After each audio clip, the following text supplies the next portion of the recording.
Long ago, a human sat beside a small fire while the night covered the land. Around them were sleeping children, old faces marked by many seasons, and the quiet bones of those who had already returned to the earth.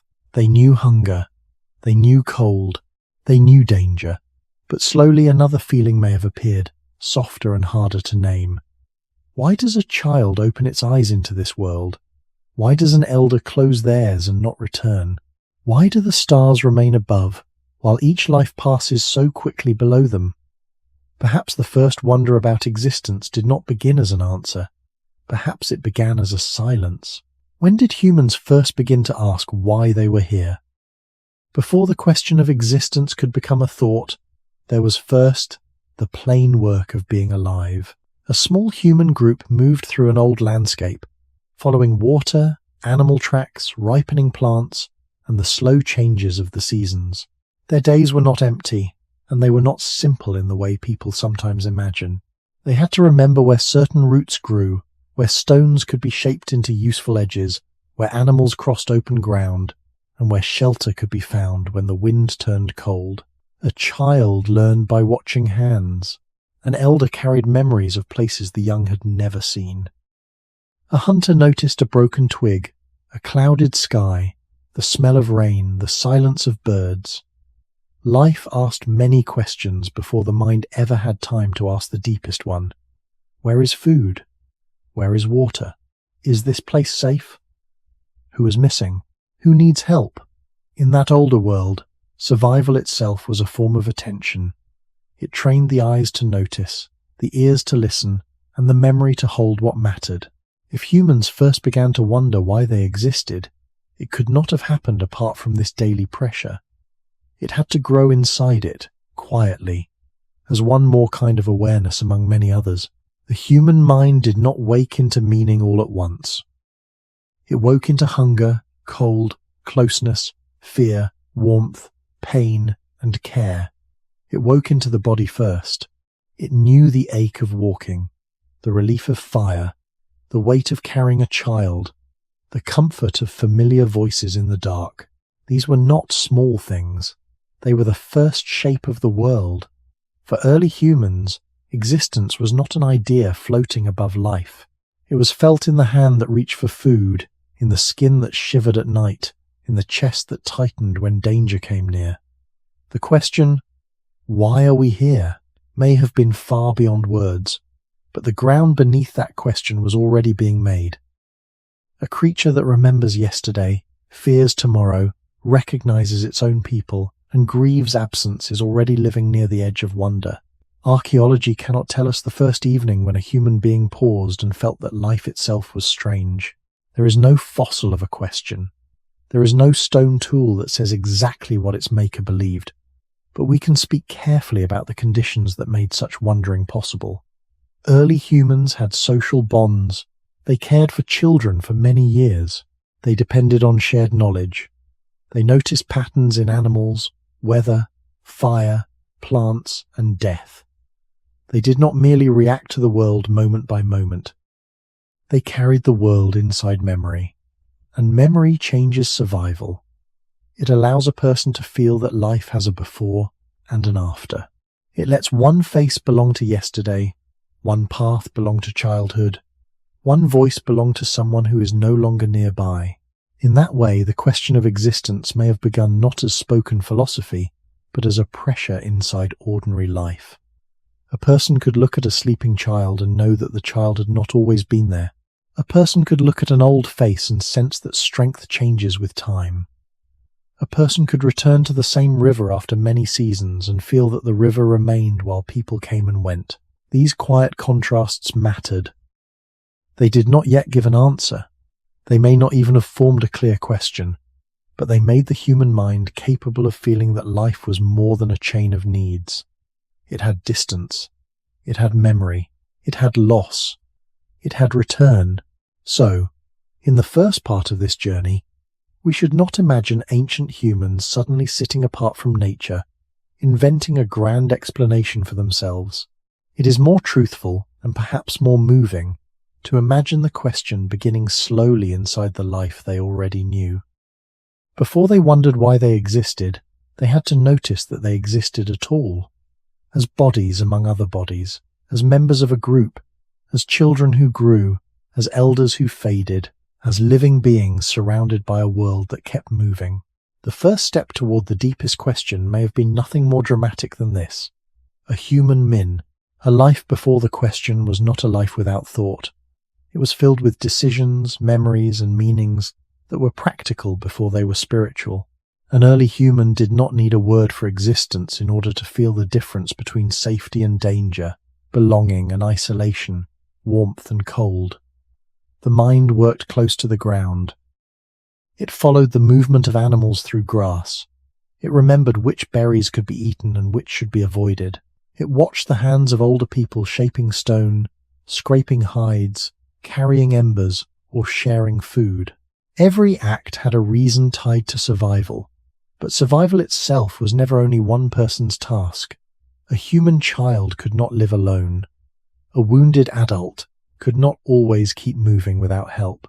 An old person, even when no longer strong in the same way, might still carry knowledge of seasons, paths, water, plants, or danger. In this kind of life, the group was not just company. The group was part of how a person stayed alive. And this matters for the question at the center of the video, because wondering why one exists may begin only when life is felt as connected to other lives. A person who depends on others notices absence. A child notices the face that feeds them. A parent notices the small body that must be protected. A group notices when one voice is gone from the circle. Long before there was a clear answer to why humans were here, there may have been a deep feeling that no one was here alone. The earliest roots of wonder may have grown from this shared life. When food was divided, when a child was carried, when someone too weak to walk was helped, the human mind was learning that a life could matter beyond its strength in the moment. Archaeologists have found evidence in different ancient human contexts that some individuals survived injuries, illness, or physical limitations for a time, which suggests care within groups. We should not turn this into a perfect story or claim to know every feeling behind it, but it does show that ancient human life was not only competition and fear, it also contained patience, attention, and dependence. These qualities are important because they allow a mind to see another being not just as a moving body, but as someone whose presence changes the world of the group. From there, a quiet doorway opens. If another person can matter, then perhaps a life has weight.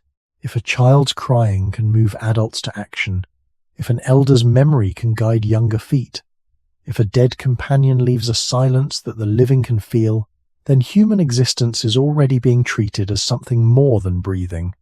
It is being held in memory. It is being protected. It is being noticed.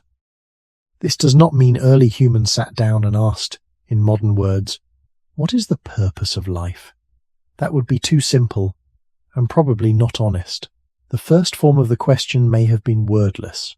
It may have been carried in gestures, in repeated care, in the way people stayed near the sick, in the way they returned to familiar places, in the way they reacted when someone did not wake again.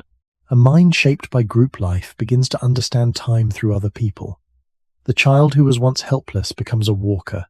The strong adult grows slower. The elder who told others where to find water one season may be missing the next. These changes are not abstract. They are seen in faces, hands, footsteps, and empty sleeping places. Slowly, the human mind learns that life appears, changes, and disappears. And when a mind can feel that pattern in others, it may begin to feel it in itself. This is where the question of existence begins to come closer, though still very quietly. Not in a sudden flash, not as a formal belief, and not as a finished idea, but as a deepening awareness that each life has a beginning, a path, and an end. The ancient world did not need to explain this in words for humans to feel it. It was there in every season of the group. It was there when a child was born into danger and care. It was there when people moved together under Chang. The earliest path toward wondering why humans existed may have begun with something very ordinary. The ability to stop, remember, and compare. A human being who only reacts to the next sound or the next movement is tied to the immediate moment. But early humans were not living only in that narrow way. Their survival depended on memory stretched across time. They could return to a place where water had been found before. They could recognize the season when certain plants appeared. They could remember the danger of a cliff, the path of migrating animals, the shape of a useful stone, or the face of someone who had once shared the same fire. This kind of memory did more than help the body live. It quietly widened the mind. It allowed life to feel like a story, even before anyone told it as one. There was a yesterday that could be recalled, a today that had to be endured, and a tomorrow that could be prepared for. Inside that simple movement of time, the question of existence came a little closer. A person who remembers can feel change. A person who feels change can begin to sense that life is not fixed. The child is not always small. The strong hunter is not always strong. The wounded person may heal or may not. The group may return to the same valley and find it different after rain, drought, fire, or cold. The world itself seems to continue, but each living body passes through it only for a while. This contrast may have been one of the oldest teachers of wonder. It did not require carved symbols or spoken explanations. It only required attention. Around a fire, in the soft space after eating, the group may have become quieter. Not every moment in prehistoric life was filled with action. Even in difficult environments, there were pauses, waiting for daylight, watching over children, preparing tools, resting after movement, listening to night sounds, sitting near warmth while the dark pressed around the group. These pauses mattered. A mind that has survived the day may begin to wander beyond the day. It may notice the stars, the breathing of others, the ashes of yesterday's fire, the old scar on a hand, the place where someone used to sit. We cannot claim exactly what early humans thought in these moments. That would be beyond the evidence. But we can say that the human brain was capable of memory, social feeling, planning, and imagination long before written records. These abilities made it possible for humans to hold more than the present moment inside awareness. And once the mind could hold more than the present, it could feel the strange weight of being alive. This is why the first question, "Why are we here?" should not be imagined as a sudden sentence. It may have been built from many smaller recognitions. I am hungry. I am safe here. That child needs me. That elder remembers what I do not. That person was alive and now is gone. The moon returns. The cold returns. The animals return. But no single human returns. In the same way, such thoughts may not have been arranged clearly, but they could have gathered as feeling. Existence may have first been wondered about through repetition and loss. The ancient mind saw the world repeat itself, while human lives did not repeat in the same form. A river could be crossed many times. A trail could be followed again. A fire could be remade from embers, but a dead person could not simply be brought back by skill, memory, or desire. This difference between what returns and what does not return may have made life feel mysterious. It may have led humans to notice that they were not just surviving inside the world, but passing through it. And that is where Truck One must remain. Not at an answer, but at the ground before the answer. Early humans first had to become aware of life as something that changes, something shared, something remembered, and something lost. Only then could the deeper wondering begin to take shape. Before the question had words, it may have lived as a quiet feeling beside the fire. Life is happening to us, and one day it will stop. Why this should be so wah? The question of existence could not grow in a mind that was pressed every second by danger. It needed something small but important. A little silence. Not silence in the whole world, because the ancient world was never truly quiet. There was wind in grass, water over stones, insects in warm seasons, the breathing of sleeping bodies, and the distant calls of animals in the dark. But there may have been a different kind of silence, a pause inside human life. After food had been found, after children had been gathered close, after fire had been kept alive, after the group had reached a place where the night could be endured, the mind had space to do more than solve the next problem. This space did not make life easy. Early humans still lived with hunger, cold, injury, weather, and the uncertainty of moving through large landscapes. But even a short pause can change the human mind. A person who has only enough attention for danger may ask, "What is near me?" A person who has a little safety may begin to notice, "What is happening to us?" This difference matters deeply for the title of this video. Wondering why humans existed was not likely to begin during a sudden chase or a moment of panic. It was more likely to grow in the slower hours around fire, shelter, resting bodies, and repeated places. Fire was especially important, not because it magically created philosophy, but because it changed the shape of human evenings.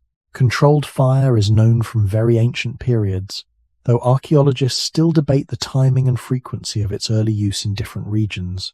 What can be said carefully is that fire eventually gave humans warmth, light, protection from some animals, and a place around which a group could gather.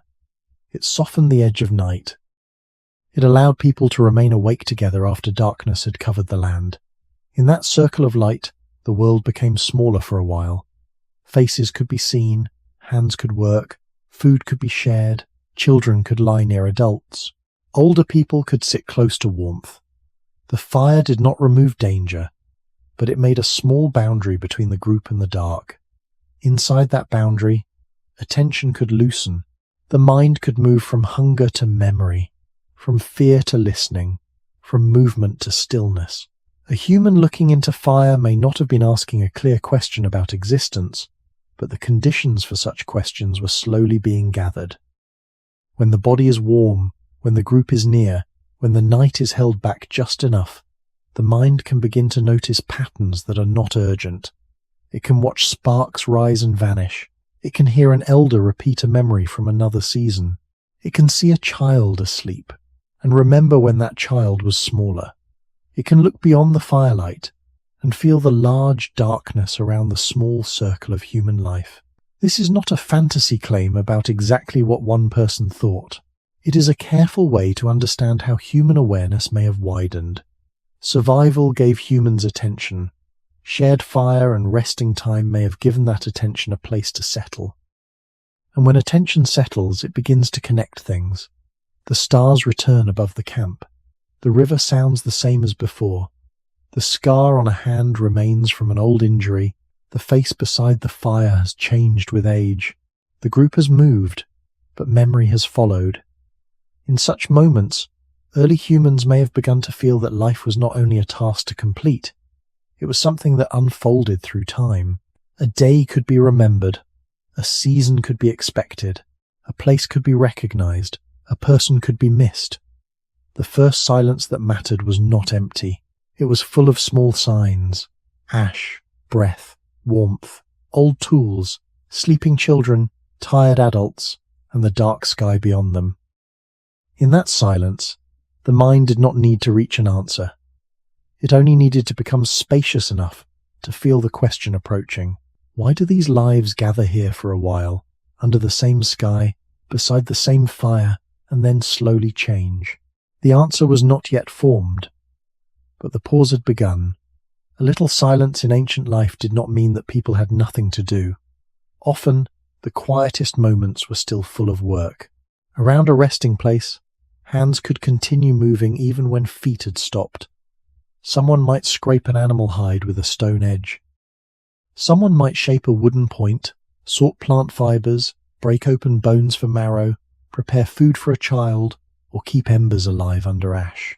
These were practical acts, but they also created a different rhythm from walking, chasing, fleeing, or searching. The body was still active, yet the mind could begin to move more slowly. Repeated work gives the mind time to notice itself. A hand that has shaped many stones may remember the feel of a better edge. A person twisting fibers may think of the last time the cord broke. An elder watching younger hands may correct a movement by gesture, sound, or example. In this shared rhythm, early humans were not only surviving, they were passing knowledge forward. And this matters because the question of existence is not born only from fear or death. It may also grow from continuity. a person begins to feel that life is not just what happens today. Life is what is received from those before, practiced by those now living, and carried into the hands of the young. In the ancient world, this continuity was not written down. It lived in memory, imitation, and repeated gestures. A child saw how fire was protected. A young adult learned where to place a stone blow. A group remembered which valley became useful after rain. These memories connected one season to another. They made human life feel like something that stretched beyond a single body. When people keep doing what others taught them, they are already living inside a chain of meaning, even if they do not explain it in abstract words. The first wonder about why humans existed may have come closer when people sensed that their lives were tied to those who came before and those who would remain after them. This does not require us to invent a complete belief system. It only asks us to notice what is already supported by human life: learning, memory, care, and transmission. Early humans were social learners. They did not have to discover every skill alone. They watched, copied, adjusted, and remembered. Over time, this made culture possible. Not culture in the later sense of cities or written laws, but culture as shared habits, shared tools, shared ways of moving through a landscape. Once a group has culture, even in this early form, a life begins to carry more than instinct. It carries a way of being human. The question, "Why are we here?" may have first been felt through that way of being. Why does this elder know the path? Why does this child need teaching? Why do hands repeat the same motions that other hands once made? Why does the group keep the fire alive when one person alone might let it die? The quiet hours allowed such patterns to become visible. During the day, a tool was only a tool. At night, beside fire, the same tool might hold memory. It may have belonged to someone gone. It may have fed a child. It may have opened a hide that kept the group warm. Objects in early human life were not just things scattered on the ground. Many were connected to use, touch, repetition, and need. A stone flake, a bone point, a piece of ochre, a worn hide, a carried ember. Each could link the present to earlier moments. We must be careful here. We cannot say exactly when a tool became meaningful beyond its use. But we can say that humans are meaning-making beings because they remember relationships. A tool used by a known hand is not felt the same as a random stone.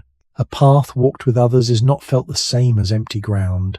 A fire kept through the night is not only heat, it is the center of a small human world. In these quiet working hours, early humans may have begun to feel that existence was held together by more than breath. It was held by teaching, receiving, repeating, protecting, and remembering. The mind did not yet need to ask the full question clearly. It only needed the silence that allowed wonder to grow was not only found beside fire, it could also appear in the return to familiar places. Early humans were mobile, but mobility did not mean wandering without memory. Many groups likely moved through landscapes they knew in patterned ways, following animals, water, plants, seasons, and safer resting places. A valley used before could be recognized. A rock shelter could become familiar. A river bend could carry memory. A stand of trees, a hill line, a cave mouth, a stretch of open ground, or a place where stone could be found might become part of the group's inner map. This mattered because a familiar place gives the mind a different feeling from unknown ground. In unknown ground, attention is sharp and outward. Every sound may be danger, every shadow may need watching, but in a place remembered by the group, attention can soften. People can compare what is present with what was there before. The water is lower now. The plants have changed. The old fire mark is gone under dust. The bones left behind have weathered. A child who was carried here once now walks on their own feet. An elder who knew this place may no longer be with the group. In such comparisons, the mind feels time. And when the mind feels time, the question of existence comes nearer, though still without a clear shape. Humans may have begun to wonder why they existed, not only because they saw death or stars, but because they returned. Return is a quiet teacher. It shows that the world can remain while people change. It lets a person feel that life is not a single line of hunger and sleep, but a pattern of leaving, remembering, and coming back. Archaeological evidence from many prehistoric sites shows that ancient humans used certain places repeatedly, sometimes over long periods, though the meaning of each return cannot be known with certainty. We should not imagine every place as sacred, or every return as ceremonial. Often the reason may have been practical: shelter, water, stone, animals, plants, visibility, or protection from weather. But practical reasons do not prevent deeper feelings from forming. A place used again and again becomes layered with memory. The ground holds traces of old fires. Stones show marks of shaping. Animal bones remain from meals. Footpaths may form through repeated movement. The group may not speak of this as history, but the body knows it. The hand knows where to reach. The feet know where the slope is easier. The eyes know where the morning light enters. A remembered place can make a person feel both held and small. Held because others have been there before. Small because the place continues beyond any one life. This is important for the central question. To wonder why humans exist, the mind must sense that human life is placed inside something larger. Familiar landscapes may have helped create that feeling. The sky was larger than the group. The seasons were larger than one body. The river did not stop because one person died. The stones did not vanish when a child grew older. The world had its own long rhythm, and humans moved inside it for a short while. This does not mean early humans already had a full idea of purpose. It means they may have felt the contrast between the lasting world and the changing human body. That contrast is one of the oldest doors into wonder.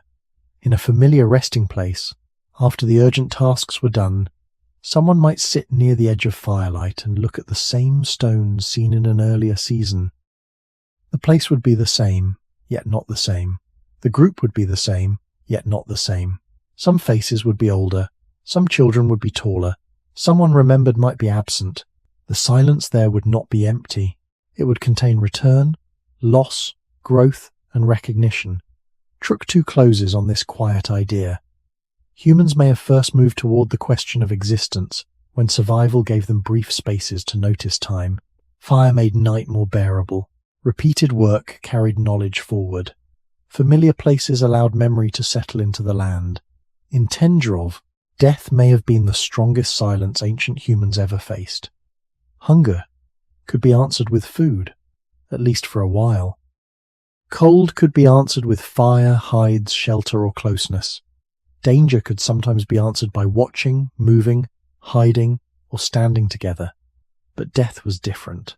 A body that had spoken, walked, carried, eaten, slept, and looked back at others could become still in a way no skill could fully undo. For early humans, this must have been one of the clearest borders in experience. We cannot know the first time a human mind understood that the dead do not return as the living do, but the awareness of death is deeply tied to the question of existence.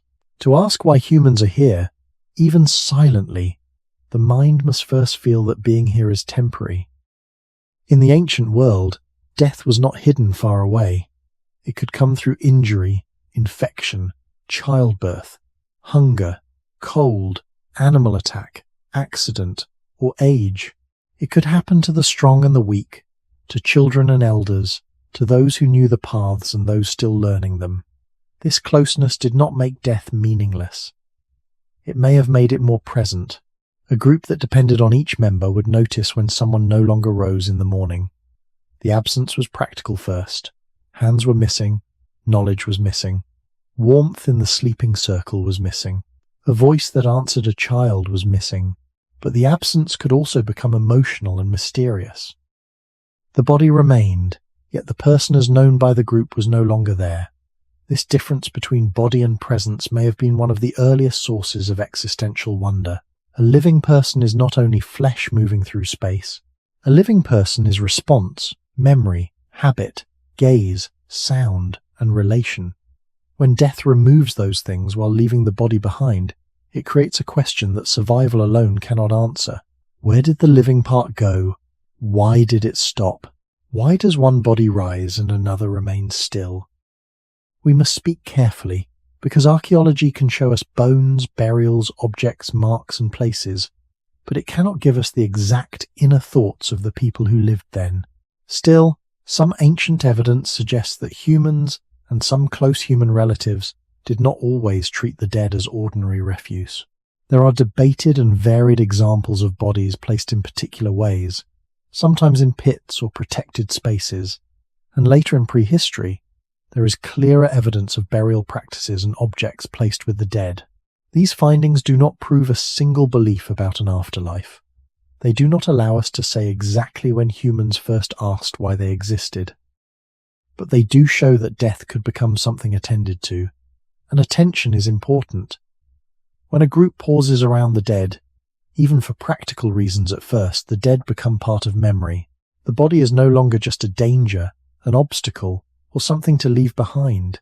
It becomes connected to the life that was lived. A person may be remembered in the tool they used, the child they carried, the path they knew, the scar on their arm, the stories or gestures they repeated. In such remembering, the question of existence deepens. If a life can be missed, then a life has meaning inside the group.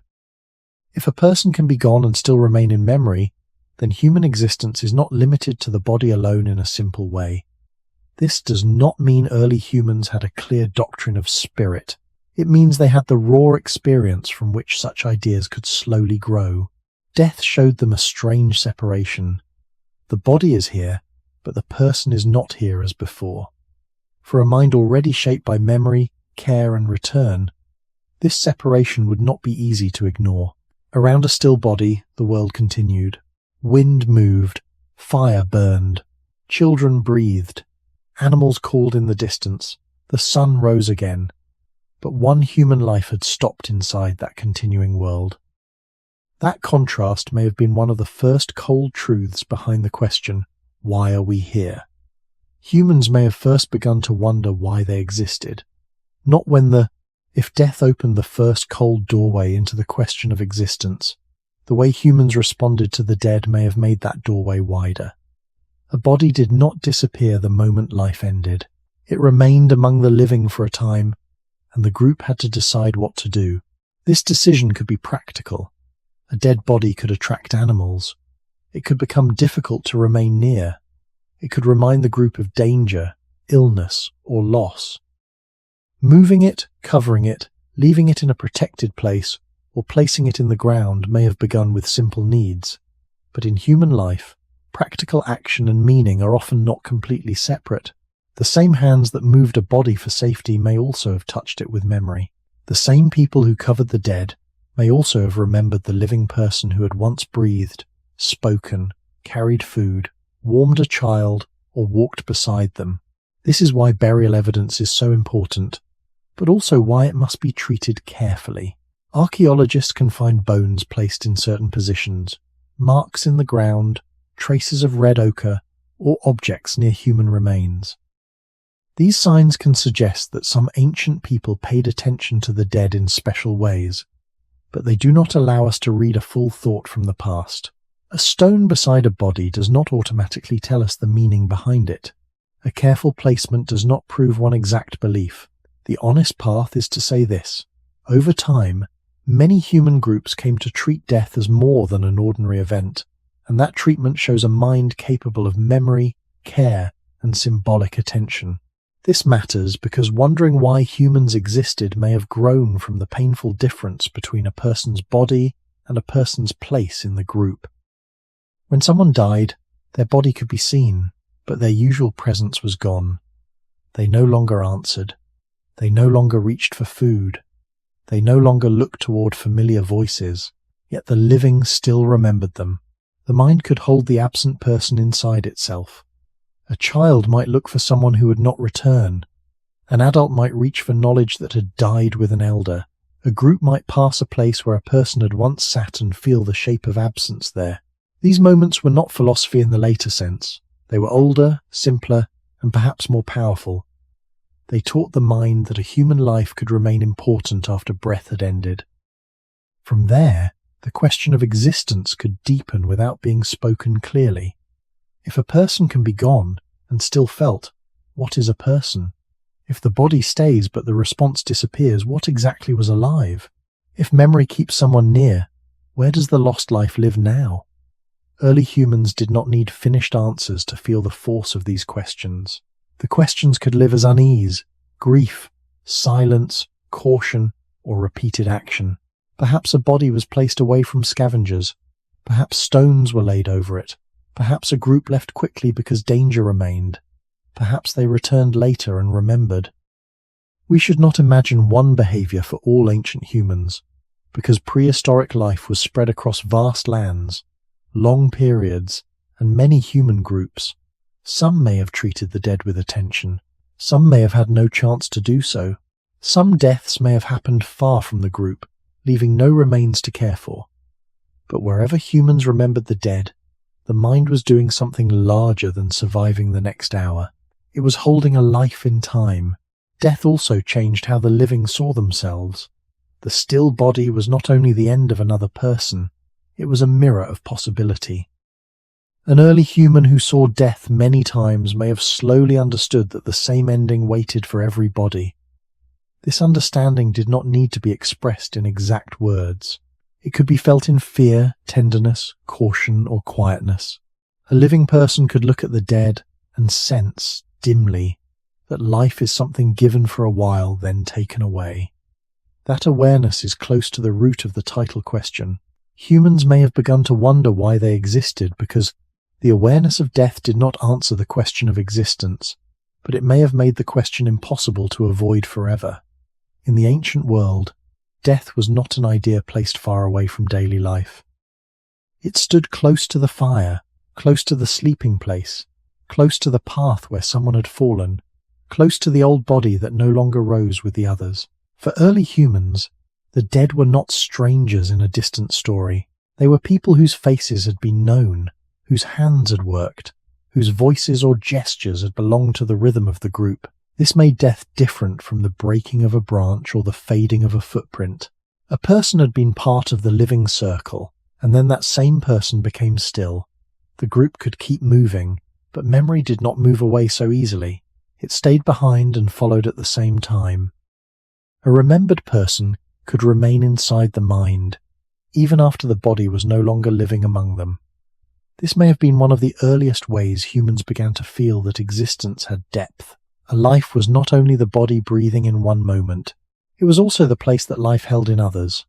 When death removed the body's warmth and movement, it revealed the invisible ties that had already been there. Someone was missed because someone had mattered. Someone was remembered because their presence had shaped other lives. In this way, death may have taught early humans not only that life ends, but that life leaves marks. Some marks were visible: tools, ashes, paths, shelters, bones, disturbed earth. Other marks were held only in memory: a way of finding water, a way of calming a child, a way of reading animal tracks, a face in the firelight. These invisible marks could not be picked up like stones, but they were real in the life of the group. We should be careful not to claim that all early humans thought about death in the same way. The deep past was not one single culture, and the evidence is uneven. Some ancient remains show signs of care or special treatment. Other lives left no trace at all.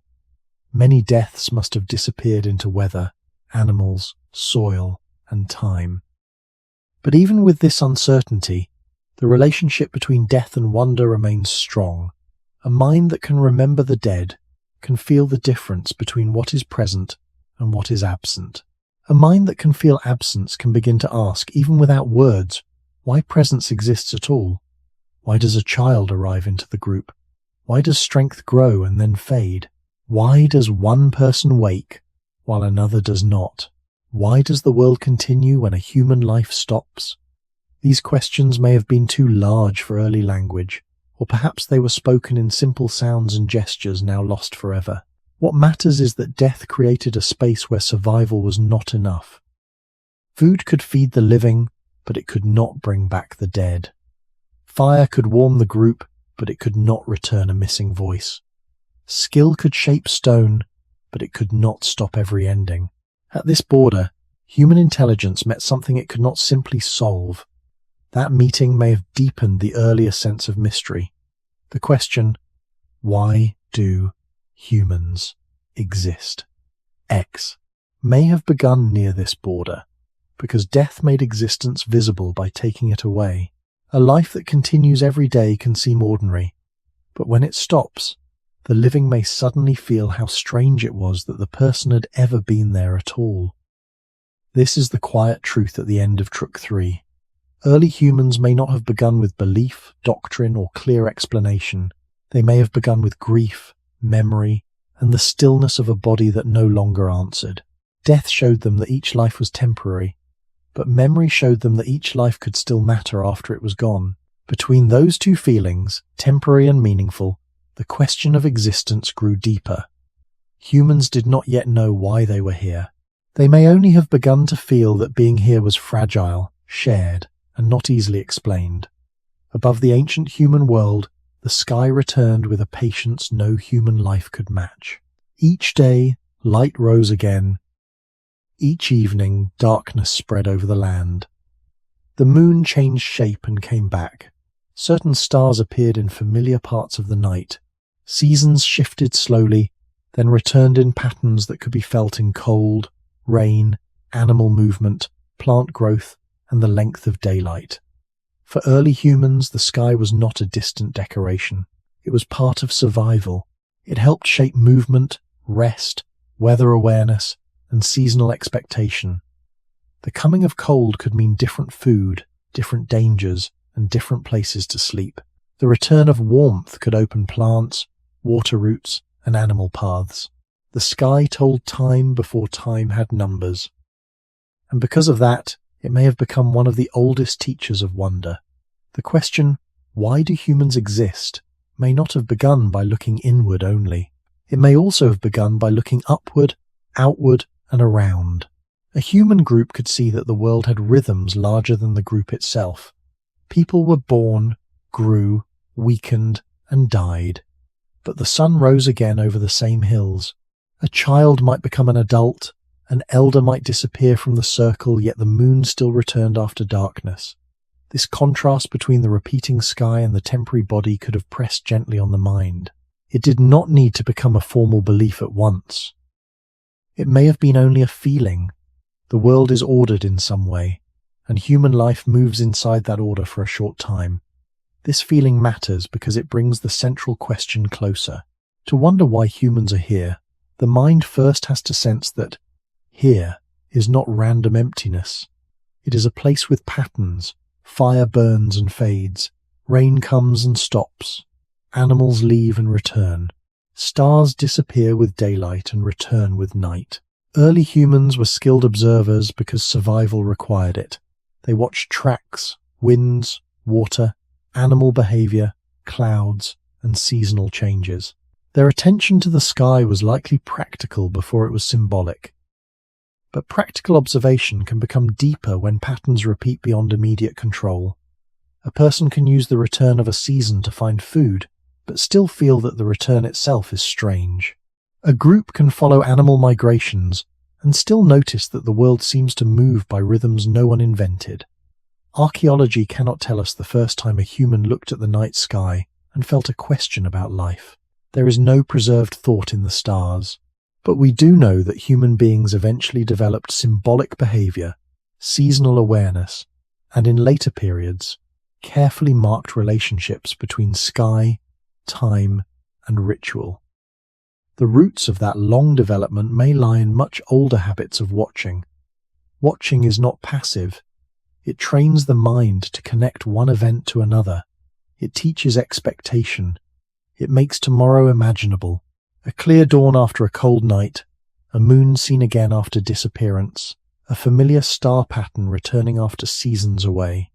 These experiences could help humans feel that existence unfolded within a larger rhythm.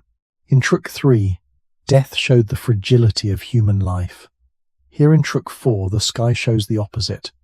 Continuity. The living change, but the sky returns. The group moves, but the horizon remains. A person dies, but morning still comes.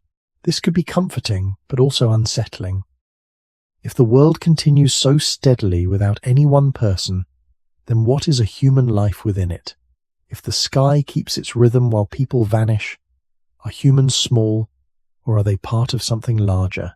Early humans may not have formed these questions in exact words, but the contrast was visible every day and every night. The world above them did not explain why they existed. It simply showed them that existence took place inside a vast order they could observe but not command.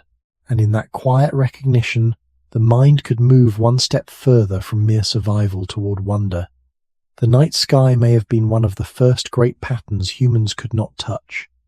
A stone could be held. A tool could be shaped. A fire could be fed. A child could be carried. But the stars remained beyond the hand. They were seen, followed, remembered, and perhaps wondered about, but not controlled. This difference may have mattered deeply to early human awareness. Much of survival depended on action, reaching, cutting, gathering, walking, watching, warning, protecting. Yet, the sky asked for a different kind of attention. It did not move because humans moved. It did not answer because humans called. It simply returned, night after night, above the same fragile bodies. For a mind already shaped by memory and loss, this kind of return could become powerful. A person might see a familiar group of stars after many nights of cloud. A group might notice the moon growing bright, then thin, then hidden, then bright again. They might not count it with numbers in the later sense, but they could feel repetition. Repetition makes the world easier to live inside, because it gives the mind something to expect. But repetition also creates mystery. If the moon returns after disappearing, why do the dead not return in the same way? If the cold season comes again after warmth, why does childhood not come back to the elder? If the morning always rises after darkness, why does one person fall asleep and never wake? These comparisons do not need to be spoken clearly to shape feeling. They could live as quiet awareness inside the group. The sky may have taught early humans that some things vanish only to return, while other things vanish and remain gone. That difference is close to the center of the question of existence. Human life stood between return and loss. The seasons returned, but each body changed. The moon returned, but each face aged. The stars returned, but the sleeping places around the fire were not always filled by the same people. In such a world, wondering why humans existed may have begun as wondering why life was placed inside rhythms larger than itself. The sky did not explain human life, but it made human life feel measured against something vast. It gave scale. Under the open night, a group could feel both protected by closeness and surrounded by distance. Firelight made a small human circle. Starlight made the world feel immeasurably wide. This contrast may have shaped early thought in a slow way. Inside the circle were voices, hands, breath, food, care, memory, and warmth. Outside and above were darkness, cold air, distant animals, and lights that no one could reach. The human mind had to hold both at once, the smallness of the group and the vastness around it. From that holding, a deeper feeling could form. Perhaps humans are not separate from the world, but they are also not the same as stones, rivers, or stars. They look upward. They remember. They notice that they are noticing. This does not mean early humans already had astronomy in the later organized sense. It does not mean every star had a story, or every moon phase had a ritual. Those claims would go too far without evidence. But it is reasonable to say that repeated attention to the sky helped humans feel time beyond the immediate day. It helped them recognize cycles larger than their bodies. It gave the mind a background against which birth, aging, and death became more visible. A person could live through many moon cycles, many cold seasons, many returns of rain or dry wind. Over time, the body would carry those returns as memory. The young would learn from the old that the world had rhythms. The old would see that the young were entering rhythms already underway. This is another way the question of existence came closer. To exist was not only to breathe, It was to arrive in the middle of a world that had already been moving before birth and would continue moving after death. That realization, even if wordless, is not small. It can make life feel borrowed from a larger order. It can make each human presence feel brief, but not empty. The sky's return. The returning sky may have given ancient humans one more thing that survival alone could not give: a sense of order beyond human intention. In daily life, early humans learned that many things happened because of action. A stone edge cut because someone shaped it. A fire lasted because someone fed it. A child lived because someone carried, fed, and protected them. A shelter held because hands placed branches, hides, or stones in useful ways. Human effort mattered, but the sky did not seem to depend on human effort. The sun rose whether a group was hungry or full. The moon changed whether people slept or watched. The stars returned whether someone had died, been born, or gone missing. This steady movement beyond human control may have been one of the first ways the mind sensed a world larger than human need. That feeling could be humbling. It could also be quietly comforting. The world was not made only of sudden danger. It had patterns that could be trusted, at least enough to guide memory and expectation. The return of light after darkness, warmth after cold, or certain animals after a season may have helped humans believe, in a very early and practical sense, that life moved through repeating forms. Yet those same patterns raised a deeper contrast. If the world keeps returning, why does each person pass only once? This question sits close to the title of the video, but it still should not be answered too soon. At this stage, the point is not that early humans created a full explanation for existence. The point is that they lived under a sky that made existence feel placed inside a vast rhythm. They could observe that rhythm, depend on it, fear its changes, and remember its returns, but they could not command it. Such awareness may have prepared the mind for later symbolic thought. A recurring moon, a predictable dawn, a seasonal animal path, or a cold wind returning at a familiar time could become more than useful information. It could become part of how the group understood life's shape. Not a written calendar, not a formal doctrine, but a felt structure. Things come, go, and come again. Human life also comes, grows, and goes, but does not return in the same visible way. That difference may have given early wonder its quiet tension. The sky was not only above humans, it surrounded their sense of time. It told them that they were living in the middle of something already moving.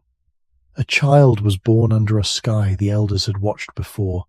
An elder died under a sky the child would continue to see. The same moon could shine on both the first cries of a newborn and the last silence of a body. In this way, the sky connected generations without needing words.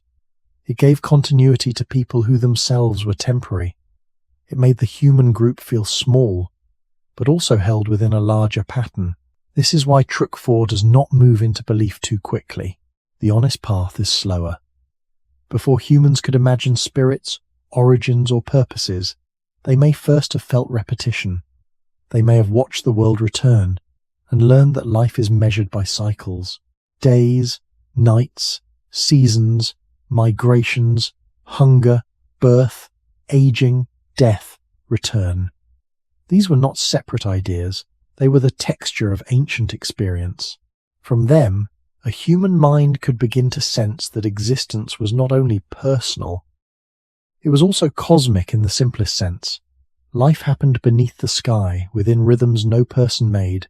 The first wonder may have been less like a sentence and more like a long gaze upward after the fire had become low. The group was near. The dark was wide. The stars were steady. Someone remembered a person who had once sat there and was gone. Someone watched a child sleeping under the same lights. Someone felt, perhaps only as a quiet weight, that every human life appears for a while inside a world that keeps returning. The sky did not tell them why they existed. It only made the question larger. After death had made life fragile, the sky made life vast. Between fragility and vastness, the human mind moved closer to asking not only how to live, Dreams may have made the question of existence feel even stranger. During the day, early humans lived among bodies, tools, fire, water, animals, children, elders, and weather. The world had weight. A stone hurt the hand if held too hard. Cold touched the skin. Hunger pulled at the body. A dead person did not rise. But in sleep, the mind could enter another kind of experience. A person might see someone far away. A hunter might move through a place not visited for many seasons. A child might cry out in the night after seeing danger that was not there. Someone might dream of a dead companion speaking, walking, or sitting near the fire again. When waking came, the body was still in the sleeping place, but the mind had seemed to travel. For early humans, as for humans everywhere, dreams could blur the boundary between what is present and what is absent. We must be cautious. We cannot know exactly how the earliest humans understood dreams. No dream leaves a fossil. No sleeping mind is preserved in stone. But it is reasonable to say that dreaming is an ancient human experience rooted in the brain, and that dreams could have given early people powerful images of memory, fear, desire, and loss. This matters deeply for the title question. To wonder why humans existed, the mind had to feel that life was not only the visible body. Dreams may have made that feeling harder to ignore. In waking life, the dead were still. In dreams, the dead might move again. In waking life, a distant place could take days to reach. In dreams, it could appear suddenly. In waking life, the group slept near the fire. In dreams, a person could face animals, storms, voices, or landscapes that were not physically present. Such experiences may have made early humans sense an invisible inner world, not invisible in a later philosophical way, but immediate and personal. Something happened inside, and it could feel real enough to frighten, comfort, confuse, or remain in memory after waking. The mind was not only watching the world, it was also making images of the world. This is one of the great quiet steps toward existential wonder.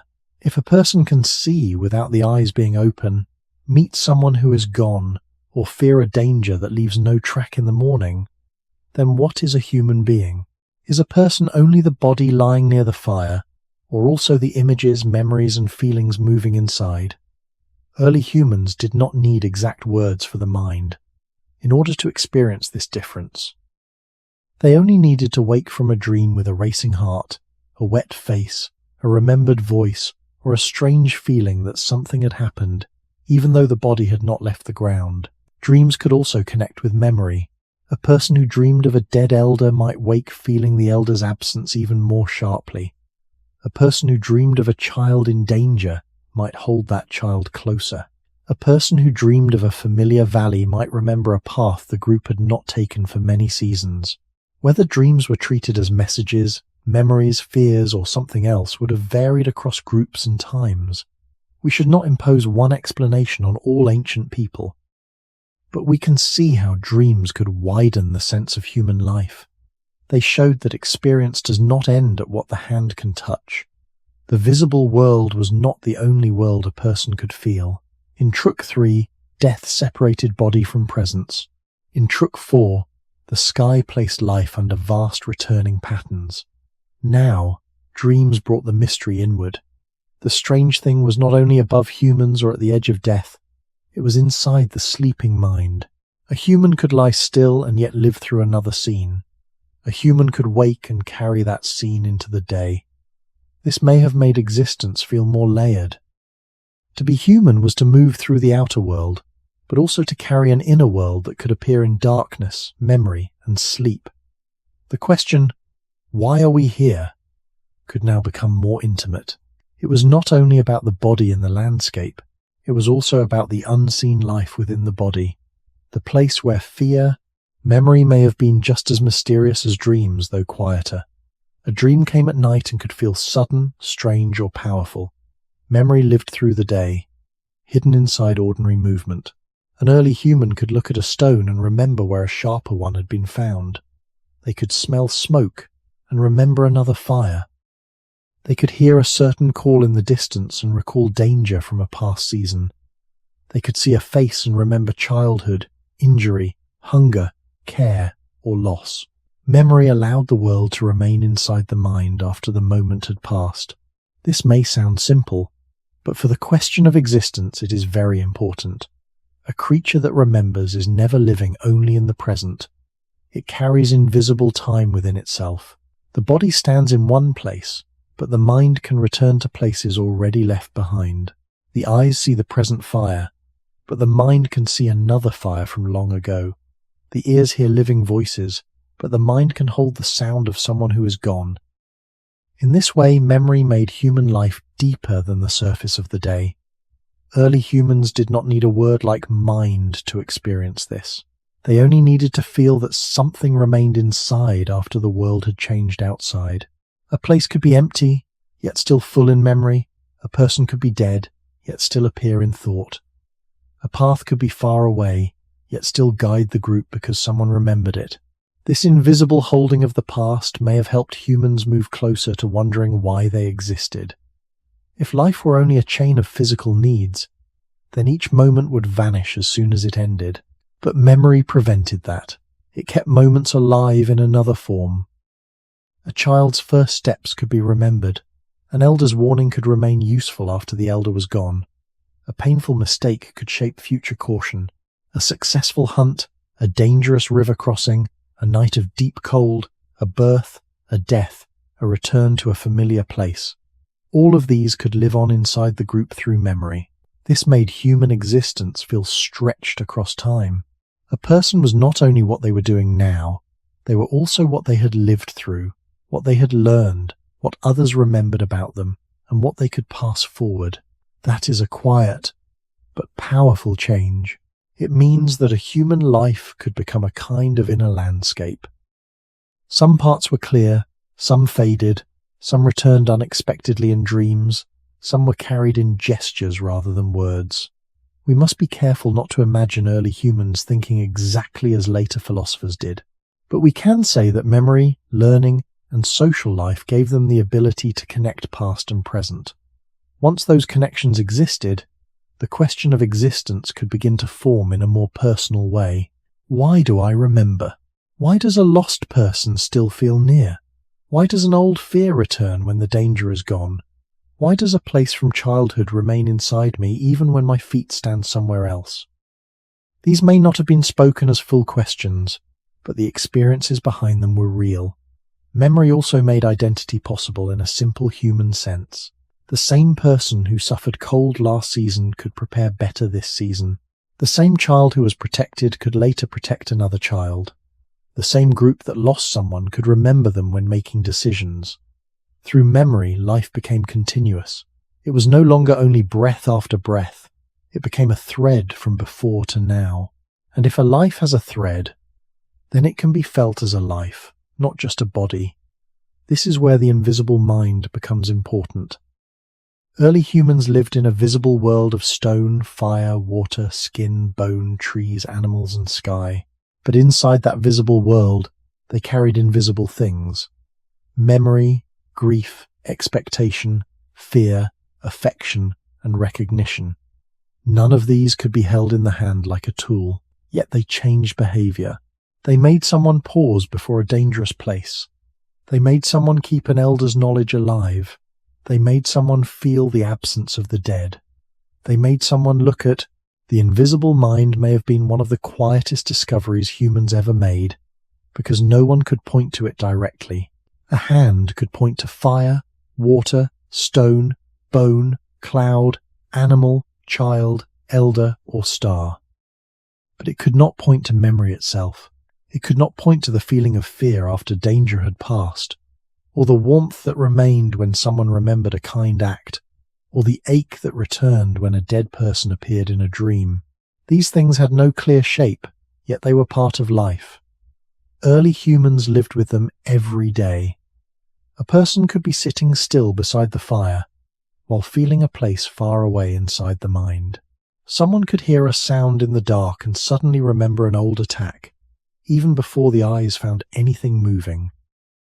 A mother could wake from a dream and reach for her child, not because the child was truly in danger at that moment, but because the mind had made danger feel close. An elder could look at a young person shaping stone and remember the hands of someone long gone. In all these moments, human life was not only happening outside the body, it was also happening within. This inner life may have made the question of existence more personal. The sky made life feel vast. Death made life feel temporary. Dreams and memory made life feel deep. A human could begin to sense that being alive was not just walking, eating, sleeping, and breathing. It was also remembering, fearing, hoping, missing, imagining, and recognizing. These inner experiences could guide the body as strongly as hunger or cold. A remembered danger could change a path. A dream could leave someone cautious or unsettled. A memory of a dead elder could influence how a group treated a place, a child, or a tool. Again, we must be careful. We cannot say exactly how early humans explained these experiences. Some may have treated dreams as ordinary inner images. Some may have felt them as contact with something unseen. Some may have had no fixed explanation at all. The deep past does not give us a single answer. But the experiences themselves were ancient, because dreaming, memory, grief, and imagination are rooted in the human brain and social life. What matters for this story is not a final belief, but the slow widening of awareness. Humans were becoming beings who carried an outer world and an inner world at the same time. That double life could make existence feel mysterious. If a dead person could appear in memory, were they entirely gone? If a place could remain inside the mind after the feet had left it, where did that place live now? If a dream could make the heart race, even when the body was safe, what kind of power did the unseen mind have? These questions may not have had words. They may have been felt through silence, hesitation, storytelling, comfort, warning, or the way someone stared into the fire after waking. The mind itself became a kind of hidden landscape. It held old paths, lost faces, animal cries, seasons, fear, warmth, and longing. Unlike the outer landscape, it could change without anyone else seeing it. A person could suffer inside while appearing calm. A person could remember someone while sitting among others who were thinking of something else. This private inner life may have helped humans feel separate from the world around them, but also connected to it in a deeper way. They were made of the same hunger, breath, and bone as other living beings, yet they carried invisible images of what was gone and what might come. Trick 5 closes with this careful idea. Before humans clearly asked why they existed, they may first have discovered that existence had an inside. The body lived in the land, but the mind carried dreams, memories, absences, and imagined futures. A human being was not only present in one place. Through memory, they could return to the past. Through dreams, they could meet what was absent. Through imagination, they could feel what had not yet happened. This did not answer the question of existence. It made the question more intimate. Why are we here, if so much of what we are cano? The first marks of meaning did not have to begin as grand art. They may have begun with a hand choosing something not only because it was useful, but because it carried a feeling, a memory, or a sign. In the ancient world, most objects were judged by need. A stone edge could cut, a bone could pierce, a hide could warm the body, a branch could become a tool. But at some point in human prehistory, we begin to see traces that suggest people were doing more than solving physical problems. They used red ochre, they shaped ornaments, they made marks on bone, stone, shell, or cave walls. They carried materials from one place to another. They sometimes placed objects with the dead. Not every mark has a clear meaning, and we must not pretend to read every ancient line as if it were a written sentence. But these traces are important because they show that humans were increasingly able to give objects and surfaces a meaning beyond immediate survival. This is where the question of existence begins to take a new form. Before this, wonder lived in death, sky, memory, dreams, and silence. Now it could begin to leave a mark outside the body. A thought, a feeling, a memory, or a shared sign could be placed on the world. That is a quiet but enormous step. A human mind could look at a surface and change it on purpose. A line could remain after the hand moved away. A colour could stay on skin, stone, or bone after the moment had passed. A bead, a shell, or a carved object could be carried on the body, not because it fed the body, but because it said something about belonging, memory, attention, or identity. We should be careful with the word said, because these early signs did not speak in the way later writing speaks. They did not give us a direct translation, but they show that humans were becoming beings who could make meaning visible. This matters deeply for the title of the video. To wonder why humans existed, the mind had to feel that life had more than practical use. Symbolic behavior suggests that humans could treat the world as a place where meaning could be placed, shared, repeated, and remembered.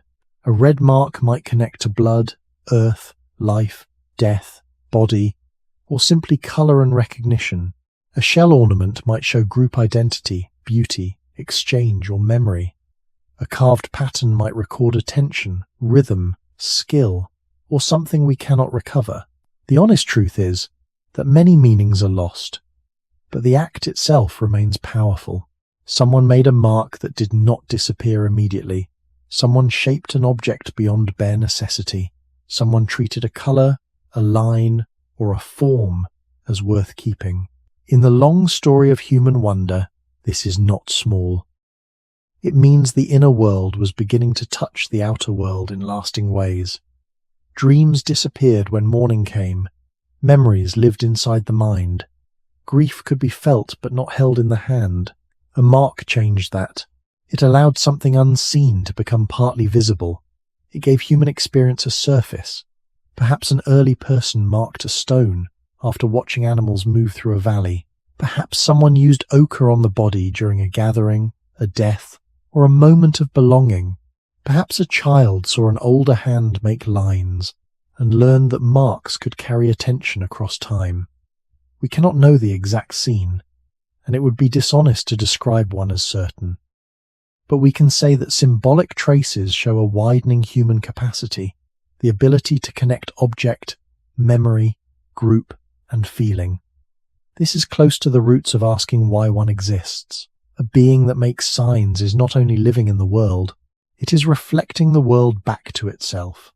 It is saying, in a very early and wordless way, this matters enough to leave behind. The mark may not answer why humans are here, but it shows that humans had begun to act as if life could mean something. A body passes, a fire dies, a voice fades, but a mark can remain for a time. It can outlast the moment of its making. It can be seen by another person. It can connect one mind to another without direct touch. In that small distance between a mark becomes more powerful when another person can recognize it.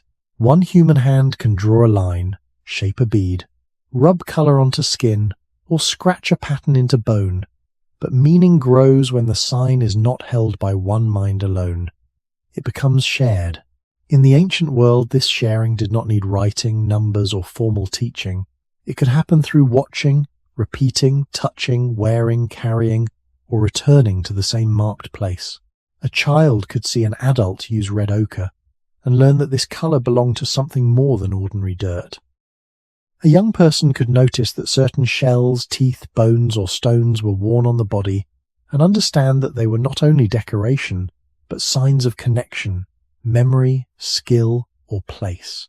A group could pass a marked surface and know that hands before them had stopped there. We cannot always know what these signs meant. Some may have been personal, some may have been social, some may have been connected to the body, to death, to animals, to seasons, to group identity, or to experiences now completely lost. But the important point is careful and strong. Humans were learning to place meaning where others could see it. This changed the question of existence. Before, wonder could live inside one person as a dream, a memory, a feeling of loss, or a silent gaze at the sky. With shared marks, wonder could begin to move between people. The question, why are we here, may not have been spoken in that form, but the roots of it could be shared through signs that said, in effect, this matters to us, this colour matters, this body matters, this place matters, this animal matters, This dead person matters. This group matters. The meaning was not always clear, but the act of marking created a bridge between inner life and shared life. A mark on a cave wall, a pattern on an object, or an ornament on the body could remain after the maker turned away. Someone else could see it later. They might understand it fully, partly, or only through feeling. Still, the mark made human attention durable. It allowed one moment of awareness to reach beyond itself. This is close to the heart of symbolic life.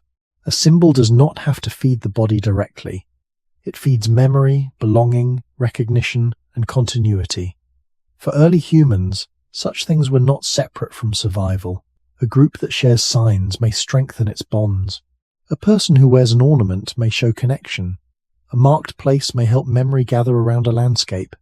A repeated pattern may help people feel that they belong to a shared way of life. These meanings are difficult to prove in each case, so we should not force them into one story. But across human prehistory, the growth of symbolic behavior shows that people were increasingly able to treat life as something that could be represented. That is a very deep shift. To represent something is to stand slightly apart from it. A human can see an animal, then mark an animal shape. A human can feel belonging, then wear an object that makes belonging visible. A human can remember the dead, then place color, objects, or care around a body. The mark is not the thing itself, but it points toward it. This ability to point beyond the immediate object may have helped humans approach questions too large for direct sight. No one could see why we exist lying on the ground like a stone. No one could hold purpose in the hand, but humans could begin to make signs around the places where meaning was felt most strongly. Birth, death, group, animals, sky, body, memory, return. In that way, symbolic marks did not answer the question of existence. They trained the mind to live with meanings that were not fully visible. They made it possible for a group to share attention towards something larger than hunger or fear. A red hand, a carved line, a worn shell, a painted animal, a carefully placed object. Each one may have carried different meanings, but all belonged to the same wider human movement. The inner world was becoming public. Memory was learning to leave traces. Belonging was learned. The first marks of meaning also changed the way time could be held. A dream faded after waking. A voice disappeared after speaking. A gesture ended when the hand became still. But a mark could remain. A color on stone, a line cut into bone, a shell worn on the body, a shaped object carried from place to place. These things could outlast the exact moment that made them. For early humans, this may have mattered deeply because their lives were surrounded by passing things.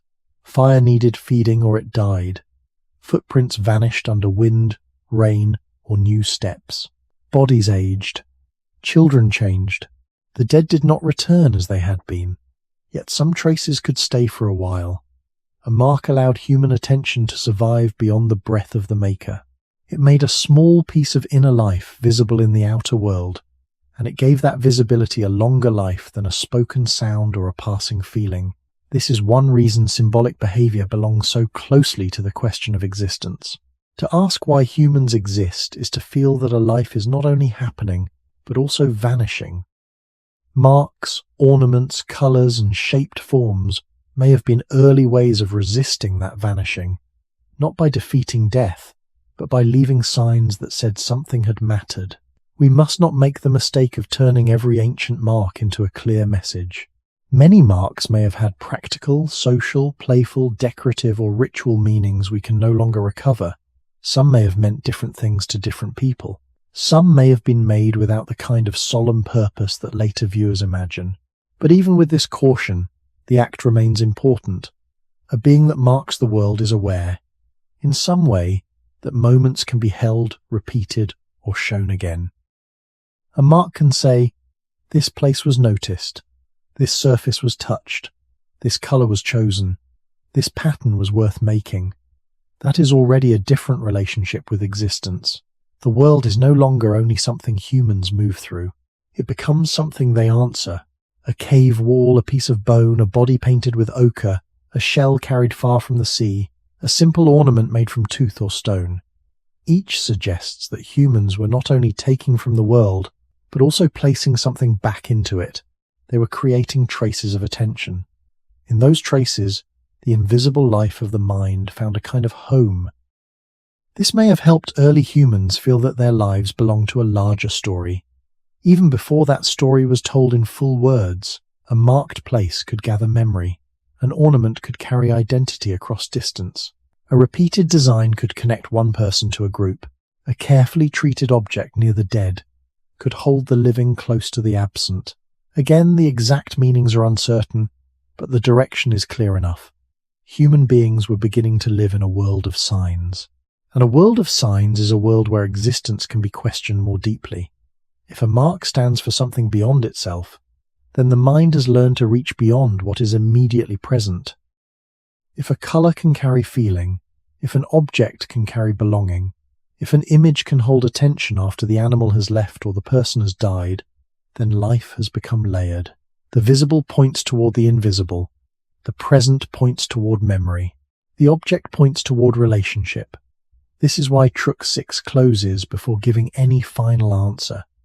The first marks of meaning did not tell early humans why they were here. They did something quieter. They showed that humans could make the world hold their questions. The hand that left a line, carried a shell, shaped a bead, or placed colour on a surface may not have been trying to explain existence. But it was already acting as if existence could carry meaning. It was already saying, without words, that a human life leaves more than a footprint. It leaves attention, memory, belonging, and sometimes a trace that remains after the body has moved on. From this point, the question of existence could no longer stay only inside the body or beside the fire. It had begun to appear on stone, bone. Early humans did not live apart from other living beings. They lived among them, followed them, feared them, hunted them, watched them, learned from them, and sometimes depended on their movements to understand the land. Animals were not background scenery in the ancient world. They were neighbours, dangers, food, teachers, warnings, and signs of the season. The tracks of a herd could lead a group toward meat, water, or risk. The silence of birds could reveal a hidden predator. The movement of grazing animals could show where grass, water, and open ground were changing. A sleeping animal, a wounded animal, a newborn animal, or a dead animal could all become part of human attention. In this close life with animals, early humans may have begun to feel one of the deepest tensions behind the question of existence. Humans were clearly part of nature, and yet they were beginning to experience themselves in a slightly different way. They had hunger like other animals. They feared pain like other animals. They protected children like many animals. They aged, bled, slept, and died. Nothing about their bodies placed them outside the living world, but their minds were increasingly able to remember the dead, keep fire, shape tools, share signs, return to places, carry symbols, and hold invisible meanings together. This difference did not make them separate from nature in a simple or superior way. It made them aware inside nature. That distinction matters. The question, why do humans exist, could only grow in a creature that felt both belonging and distance. If humans had felt only like animals among animals, perhaps the question would not have opened in the same way. If they had imagined themselves completely outside the living world, the question would also lose its ancient truth. The old human experience was likely between the two. A person could watch an animal die and recognize the stillness of death. A person could see an animal care for its young and recognize something familiar. A person could observe a predator's patience, a herd's alertness, a bird's return, and feel that life everywhere was trying to continue. But then the human could also return to the fire and remember, compare, teach, mark, and perhaps speak about what had happened. The animal moved through the world. The human moved through the world and also carried the world inward. This is not to say animals do not feel, remember, or learn. Many animals have rich forms of perception, social life, memory, and care. A truthful script should not pretend that humans are the only living beings with inner experience. But the archaeological record shows that humans developed an especially strong pattern of cumulative culture: tools, shared learning, symbolic objects, long memory, and later art and ritual. In the deep past, this growing difference may have slowly changed how humans saw themselves. They were not the strongest animals. They were not the fastest. They were vulnerable to cold, injury, hunger, and teeth sharper than their own. Yet together they could plan, cooperate, carry knowledge, and make the world hold meaning through signs. This may have created a quiet question before any clear answer existed. Why are we like the animals, and yet not exactly like them? Why do we hunt and fear, but also remember and mark? Why do we eat from the same land, sleep under the same sky, and die into the same earth, yet sit beside fire wondering about what has passed? The first sense of human difference may not have been pride. It may have been uncertainty. Early humans watched animals closely because their lives depended on it. But in watching other living beings, they may also have seen a mirror. The animal body showed them hunger, birth, movement, injury, and death. The human group showed them memory, care, teaching, signs, and grief. Between those two reflections, the question of existence became sharper. Humans were alive like other beings, but they were also beginning to ask, in wordless ways, what being alive meant. That question did not lift them out of the gnat. The difference between humans and other living beings may have become clearest, not in strength, but in response. Many animals notice danger, remember paths, care for young, learn from others, and live in social groups. Early humans would have seen this every day. They would have watched animals gather, scatter, warn, feed, rest, defend, and search. They may have recognized that life everywhere carried need. A herd moved because bodies needed grass and water. A predator waited because hunger guided patience. Birds returned to places where nesting or feeding had worked before. Young animals followed older ones. Injured animals slowed. Dead animals became still. None of this was distant from human life. It was part of the same ancient world. But humans responded to the world in ways that slowly became more layered. They did not only flee danger, they remembered it, described it through gesture or sound, and taught others to avoid it. They did not only use a stone once, they shaped tools, improved them, carried them, and passed the method on. They did not only gather near warmth, they preserved fire, protected embers, and made fire part of group life. They did not only react to death, they remembered the dead, sometimes cared for bodies, and may have begun to treat absence as something meaningful. This growing depth of response may have been one of the roots of wondering why humans existed. To respond deeply is to feel that the world is not only something happening around the body, it is something that can be understood, remembered, changed, and shared. A human watching animal tracks could do more than follow them. The tracks could become a lesson. They could be shown to a child. They could be connected to weather, season, direction, hunger, danger, and memory. A human watching an animal die could do more than see meat or risk. The stillness could recall human death. The body could become a mirror. The mind could feel that all living beings pass, but humans are troubled by that passing in a special way. This is a careful point, because it would be false to say that animals are empty or mindless. Modern science shows many animals have complex behaviors, emotions, memory, and social bonds. But the long human path shows a particular growth in symbolic thought and shared culture. Early humans increasingly made meaning visible outside the body. They marked surfaces, shaped objects, carried ornaments, and preserved knowledge across generations. This did not make them separate from life. It made them a part of life that could look back at life. That may be the quieter truth behind human wonder. Humans were not asking from above nature. They were asking from inside nature, with animal bodies, human memory, and social minds. The question, why are we here, may have begun to form because humans could compare themselves with the living world around them. They could see that animals were born, grew, searched, feared, cared, and died. They could see that humans did the same. But then they could also see that humans gathered around fire and carried stories of what had happened. Humans could imagine an animal before seeing it, remember a dead person after the body was gone, and mark a surface with the shape of something absent. The absent could become present in the mind. The past could guide the future. A sign could hold attention after the moment had ended. These abilities made human existence feel different, not because humans had escaped nature, but because nature had produced a being able to wonder about its own place within nature. For early humans, this difference may not have felt like certainty. It may have felt like a quiet unease. Why do humans watch the animals and then speak of them? Why do humans kill for food and then remember the life that was taken? Why do humans fear death and then sit with the memory of the dead? Why do humans belong to the same earth, yet carry invisible worlds inside them? The answer was not yet clear, but the comparison itself was becoming meaningful.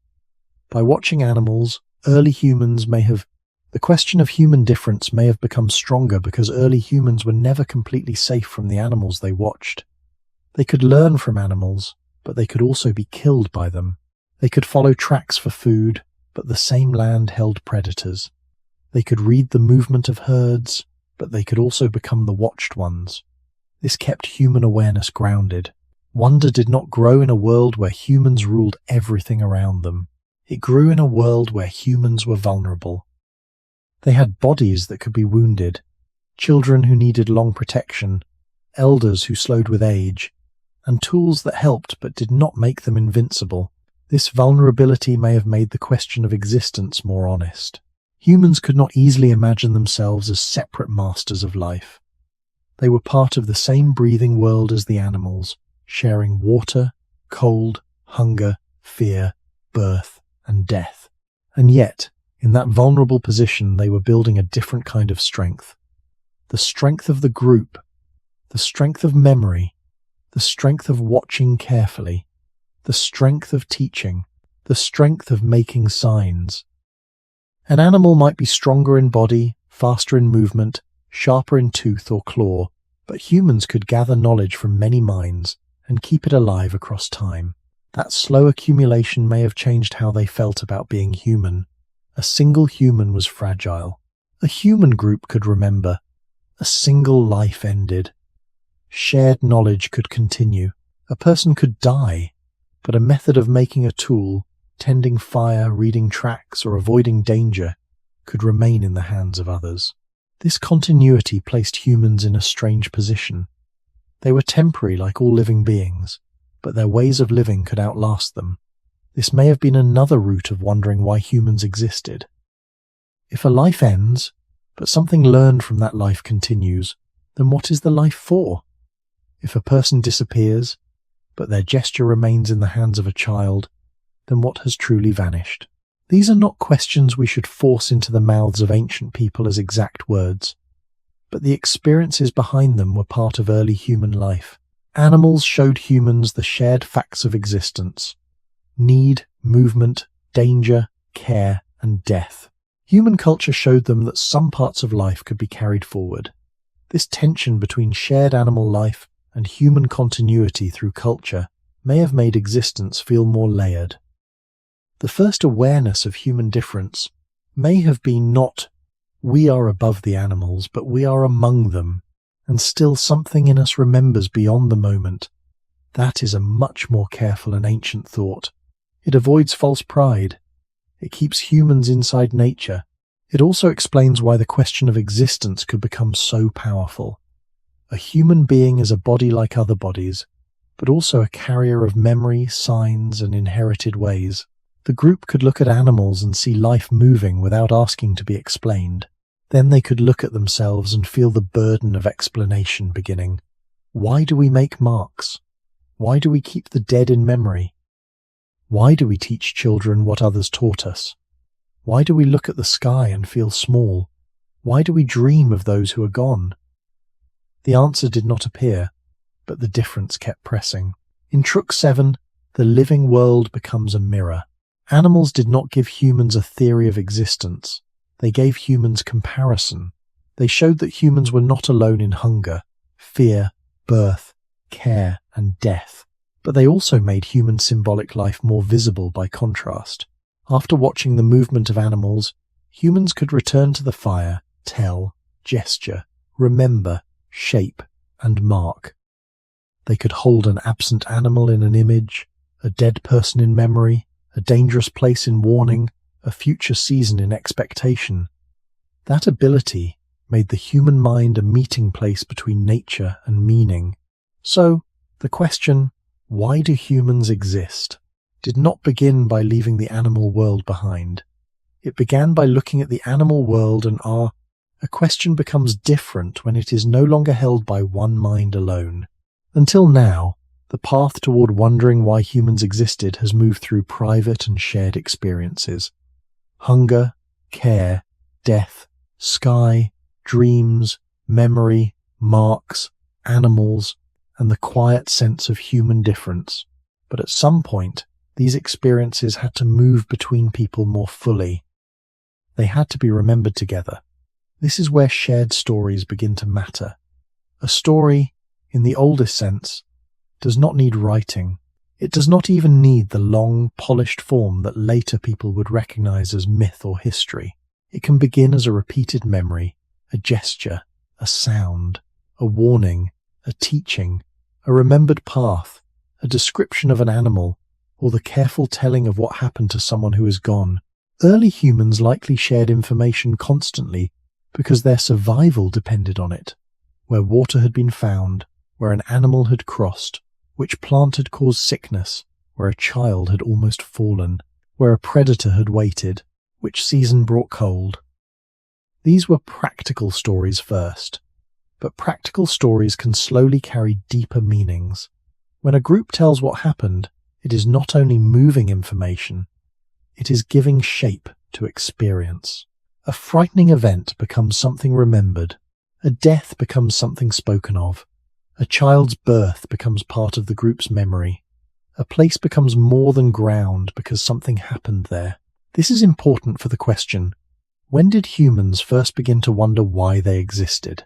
Because stories allow a group to hold life as a pattern. One person can feel grief, but a group can remember the dead together. One person can dream, but a group can hear the dream and respond. One person can notice the stars, but a group can return night after night under the same sky and give that noticing a shared place. In this way, wonder moves from silence into relationship.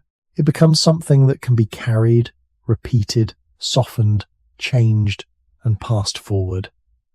We should be careful not to claim that the earliest stories were already complete explanations of human origin. That would go beyond what evidence can prove.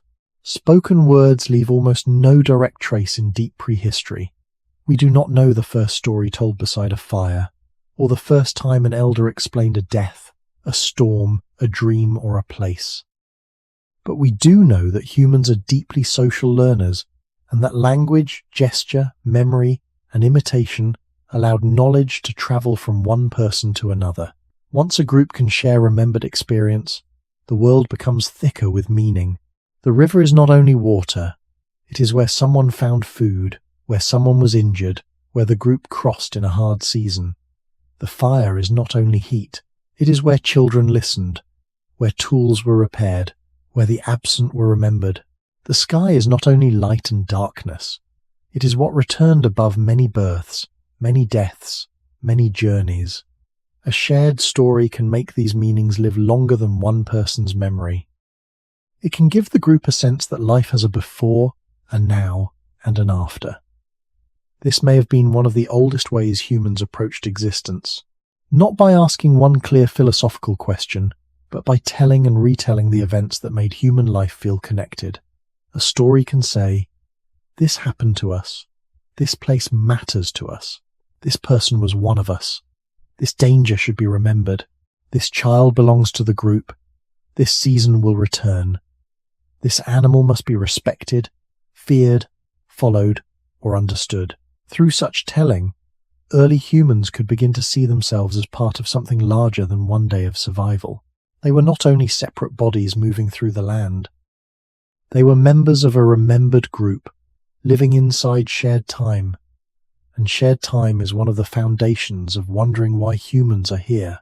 When a group remembers together, each life becomes part of a wider pattern.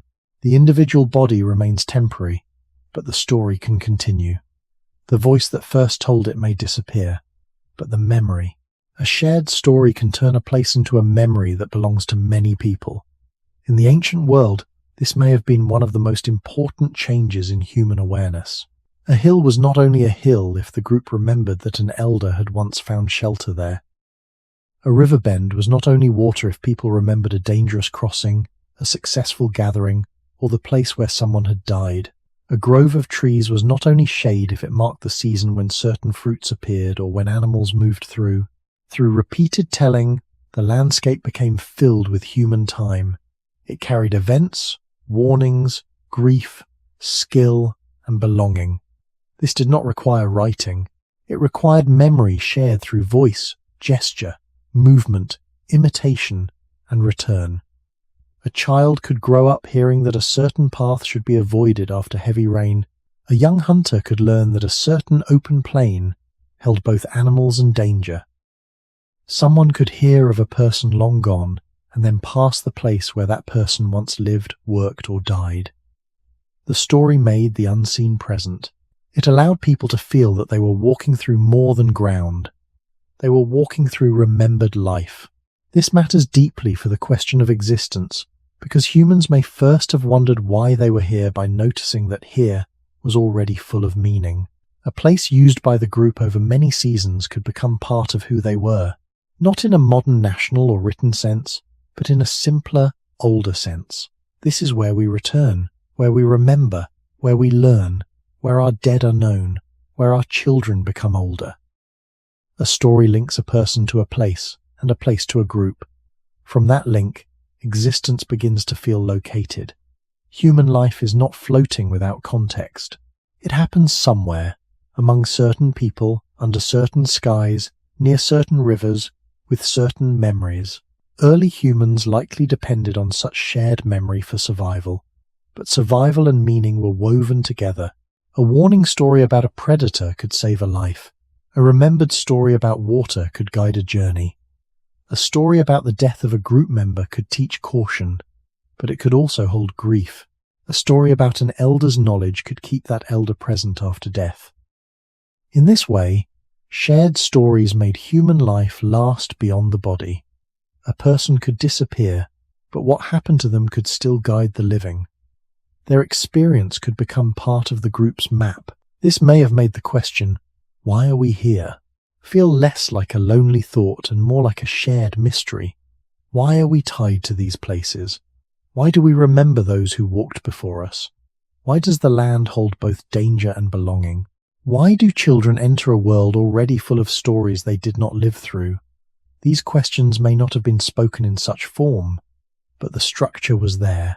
A child was born into a group that already remembered. The child's world was not blank.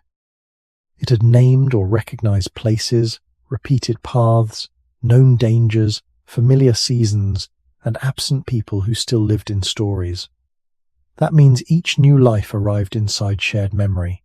This is one of the oldest ways existence becomes meaningful. A person is not only alive, they are received into a remembered world.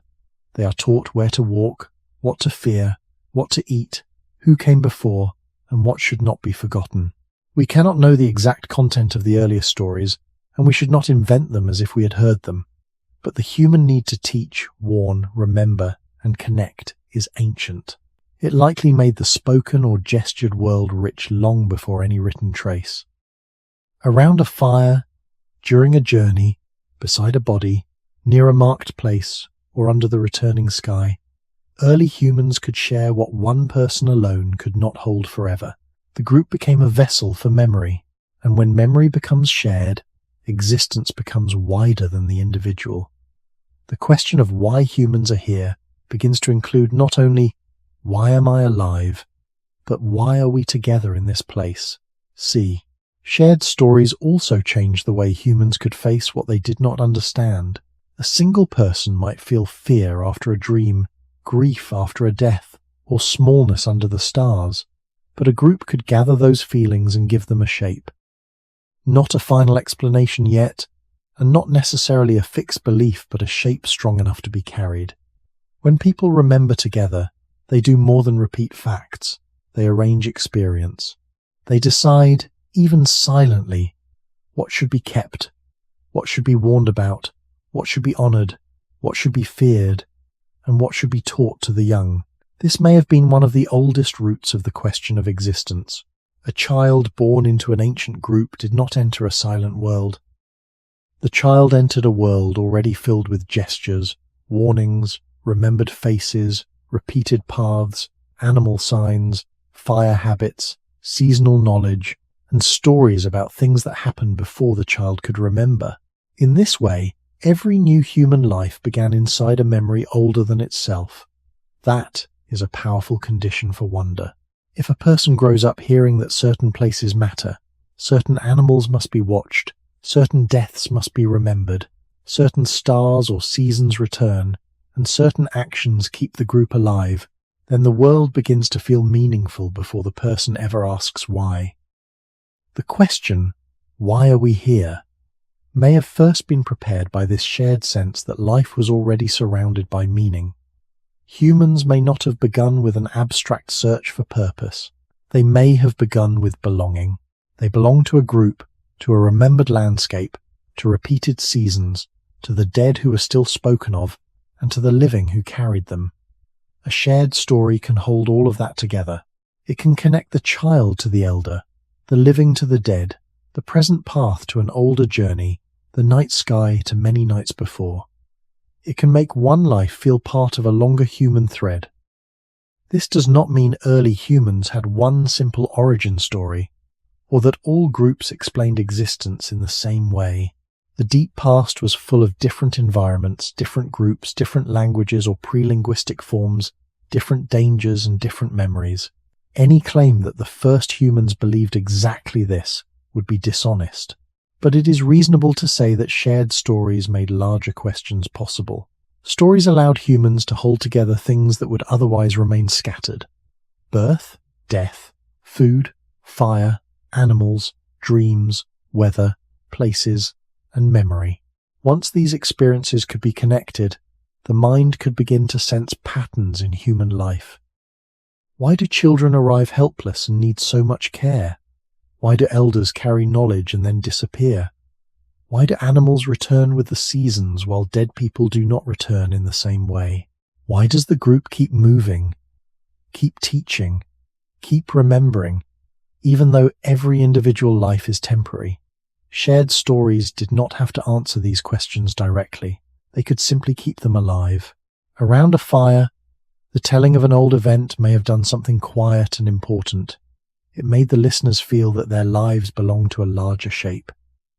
The group was not only surviving today, it was carrying yesterday into tomorrow.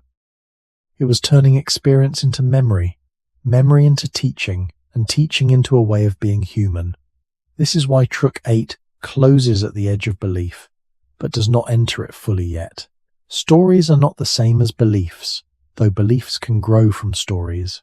Stories are the bridge. They take private fear, private grief, private dreams, private wonder, and make them shareable. They allow a group to say, in the oldest human way, this happened, this mattered, this should be remembered. From there, the question of existence could grow deeper, because it was no longer only about one person's brief life. It became about the group's life across time. Why are we here together? Why do we remember what came before us? Why do we teach those who come after us? Why does a life feel larger? Early belief may have begun where stories, death, dreams, signs, and the sky met one another. It is important to move carefully here, because the deep past does not allow us to name the first belief with certainty. No one can honestly say exactly when the first human thought appeared that later people would call spiritual, sacred, or religious. The evidence is partial, uneven, and often open to more than one interpretation.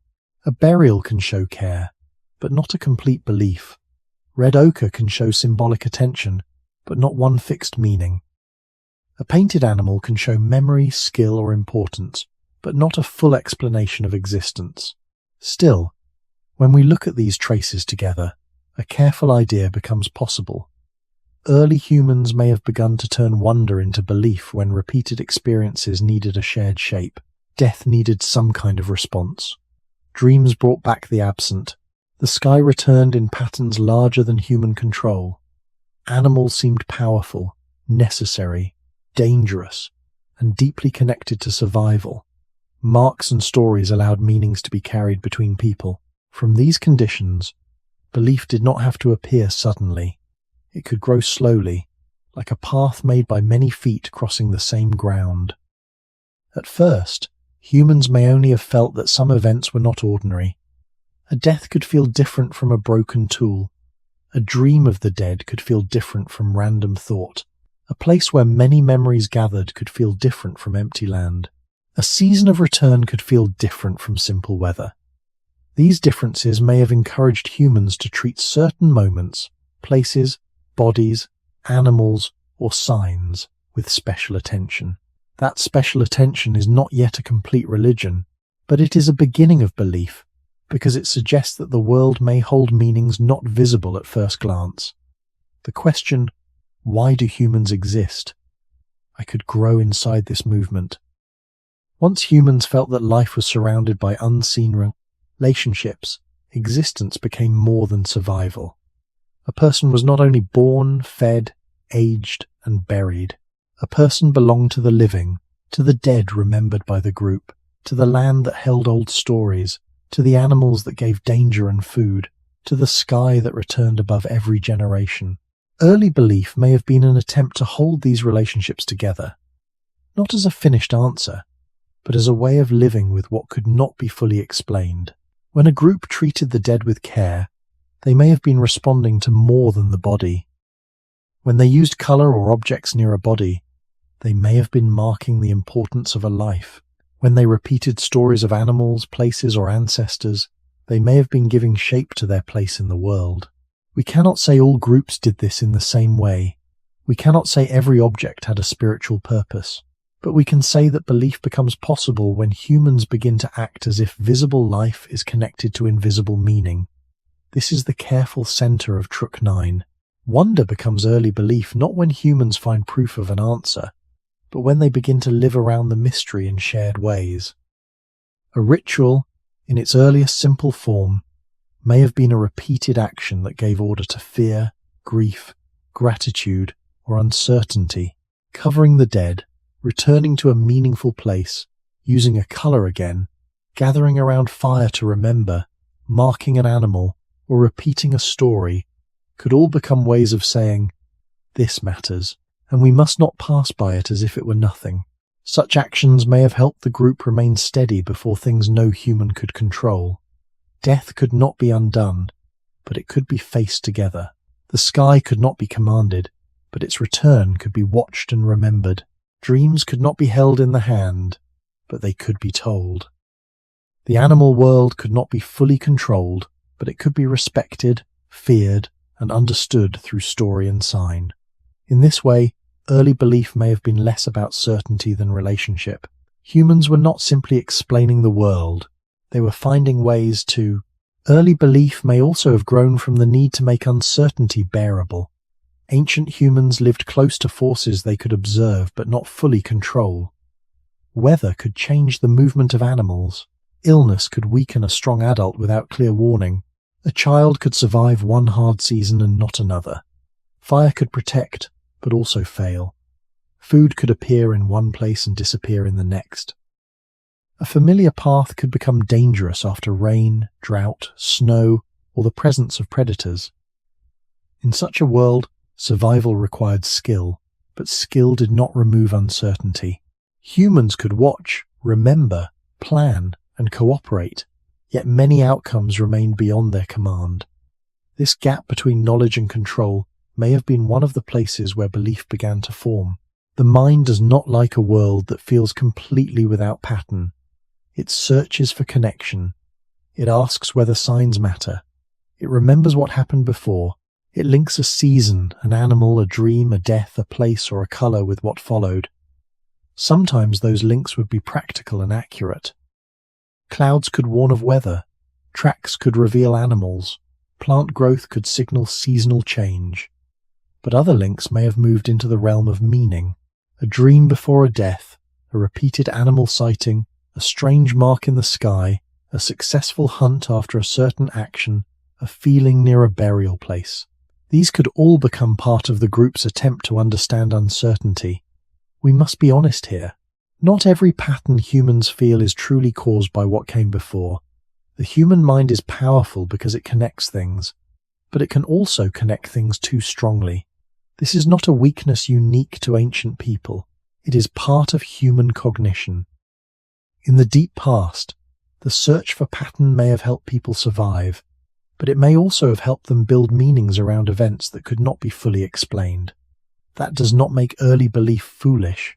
It makes it human. Belief may have been one way of living with the fact that life mattered deeply, yet remained fragile and unpredictable. A group could not control whether every child lived, whether every elder survived, whether every journey ended safely, or whether every hunt succeeded. But they could respond with shared attention. They could repeat actions that made them feel steadier. They could remember places. They could treat the dead with care. They could tell stories that connected loss to the larger world. They could mark bodies, objects, or surfaces in ways that helped meaning remain visible. In this sense, early belief may have offered a kind of emotional structure. It did not need to solve uncertainty. It helped humans stand inside it together. This matters for the central question, because why do humans exist is not only a question of curiosity, it is also a question that appears when life feels fragile. If everything important can be lost, the mind begins to ask whether life has a place in something larger. If humans suffer, care, remember, and die, the mind begins to ask whether those experiences are held by any order beyond the moment. Early belief may have answered these pressures not with scientific proof, but with relationship, repetition, and shared meaning. A burial practice could say that the dead were not treated as nothing. A repeated story could say that a loss belonged to the group's memory. A sign or object could say that a person, animal, place, or event mattered. A watched sky could say that change happened within larger cycles. Again, these are careful possibilities, not certain reconstructions. But they help explain how wonder could become belief without needing a sudden invention. Belief grew because humans lived in a world where practical intelligence met unsolved mystery every day. They knew enough to plan, but not enough to control life. They loved enough to grieve, but not enough to prevent death. They remembered enough to feel continuity, but not enough to know where the dead had gone. They watched the sky return, but could not command it. Between, early belief did not need to begin as a complete answer. It may have begun as a way of holding the question without letting it disappear. This is important because when people think of belief, they often imagine clear stories, fixed names, known spirits, or organized rituals. But in the deep past, the first movements toward belief may have been much less defined. They may have been made of repeated gestures, careful treatment of the dead, attention to animals, memory of dreams, respect for certain places, and the feeling that the visible world was connected to something not fully visible. A group did not need to explain everything in order to act with meaning. They only needed to feel that some things should not be treated as ordinary. A dead person should not be ignored like a broken branch. A place of repeated return should not feel the same as unknown ground. A powerful animal should not be seen only as meat. A dream of someone gone should not be dismissed too quickly if it left the heart unsettled. A sky that returned through darkness, cold, and loss could feel like more than empty space. From such feelings, early belief may have grown slowly, not as certainty, but as attention deepened by repetition. This connects directly to the question of why humans existed. By this point in the long human journey, many parts of the question were already present. Death had shown that life was temporary. The sky had shown that life happened inside rhythms larger than one body. Dreams and memory had shown that the absent could still live inside the mind. Symbols had shown that meaning could be placed on the world. Stories had shown that a group could carry memory beyond one life. Early belief gathered these strands together. It allowed humans to live as if existence had connections that could not always be seen. This does not mean they had found the final reason for being human. It means they had begun to surround the mystery with care. A repeated action near the dead, a marked object, a shared story, a return to a meaningful place, or a quiet attention to the sky could all help the group feel that human life belonged to something wider than hunger and fear. We must still remain honest. Some evidence from prehistory is strong, some is debated, and much is missing.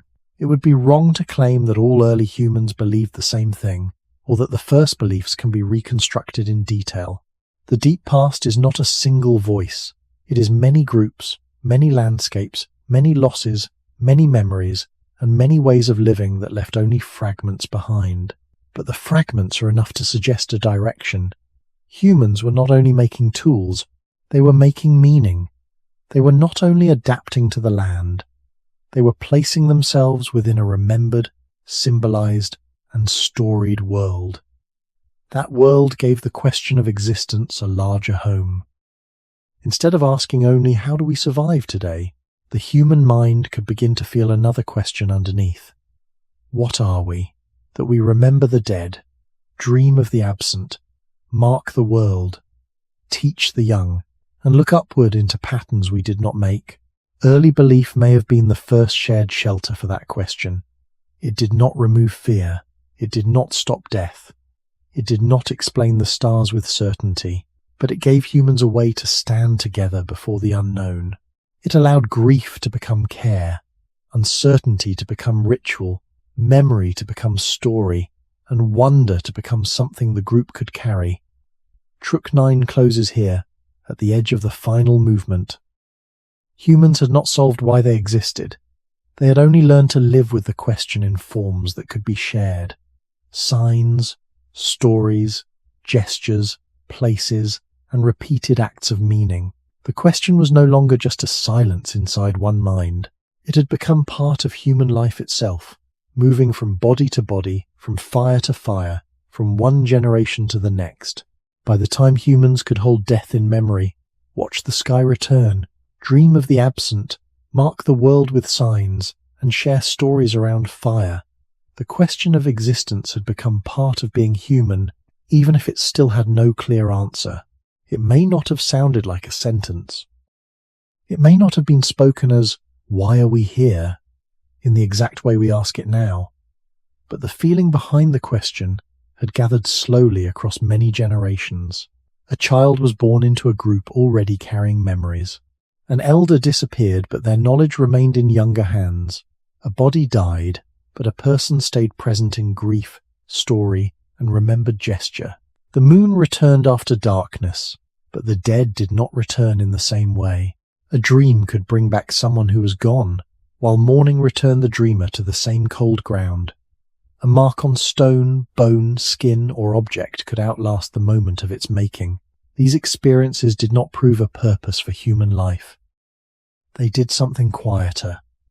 They made human life feel like something that needed to be understood. This is the beginning of the final movement of the video. Not the moment when humans found the answer, but the moment when the question became impossible to fully leave behind. In the deep past, humans were still animals of hunger, weather, injury, care, and sleep. They still had to find food, protect children, read tracks, endure cold, and move when the land required movement. But now, survival was surrounded by meaning. To carry a child was not only to keep a body alive, it was to carry the future of the group. To remember an elder was not only to miss a person, it was to keep a path, a warning, or a way of living from disappearing. To sit beside a fire was not only to feel warmth, it was to gather in a small circle of shared memory under a sky too large to command. In such a world, the question of existence did not stand apart from ordinary life. It was woven through it. Why does this child arrive helpless, needing so many hands? Why does this old person carry knowledge and then become still? Why does the land continue after each life ends? Why does memory hold what the body cannot keep? The ancient mind may not have separated these into philosophy, religion, science, or story.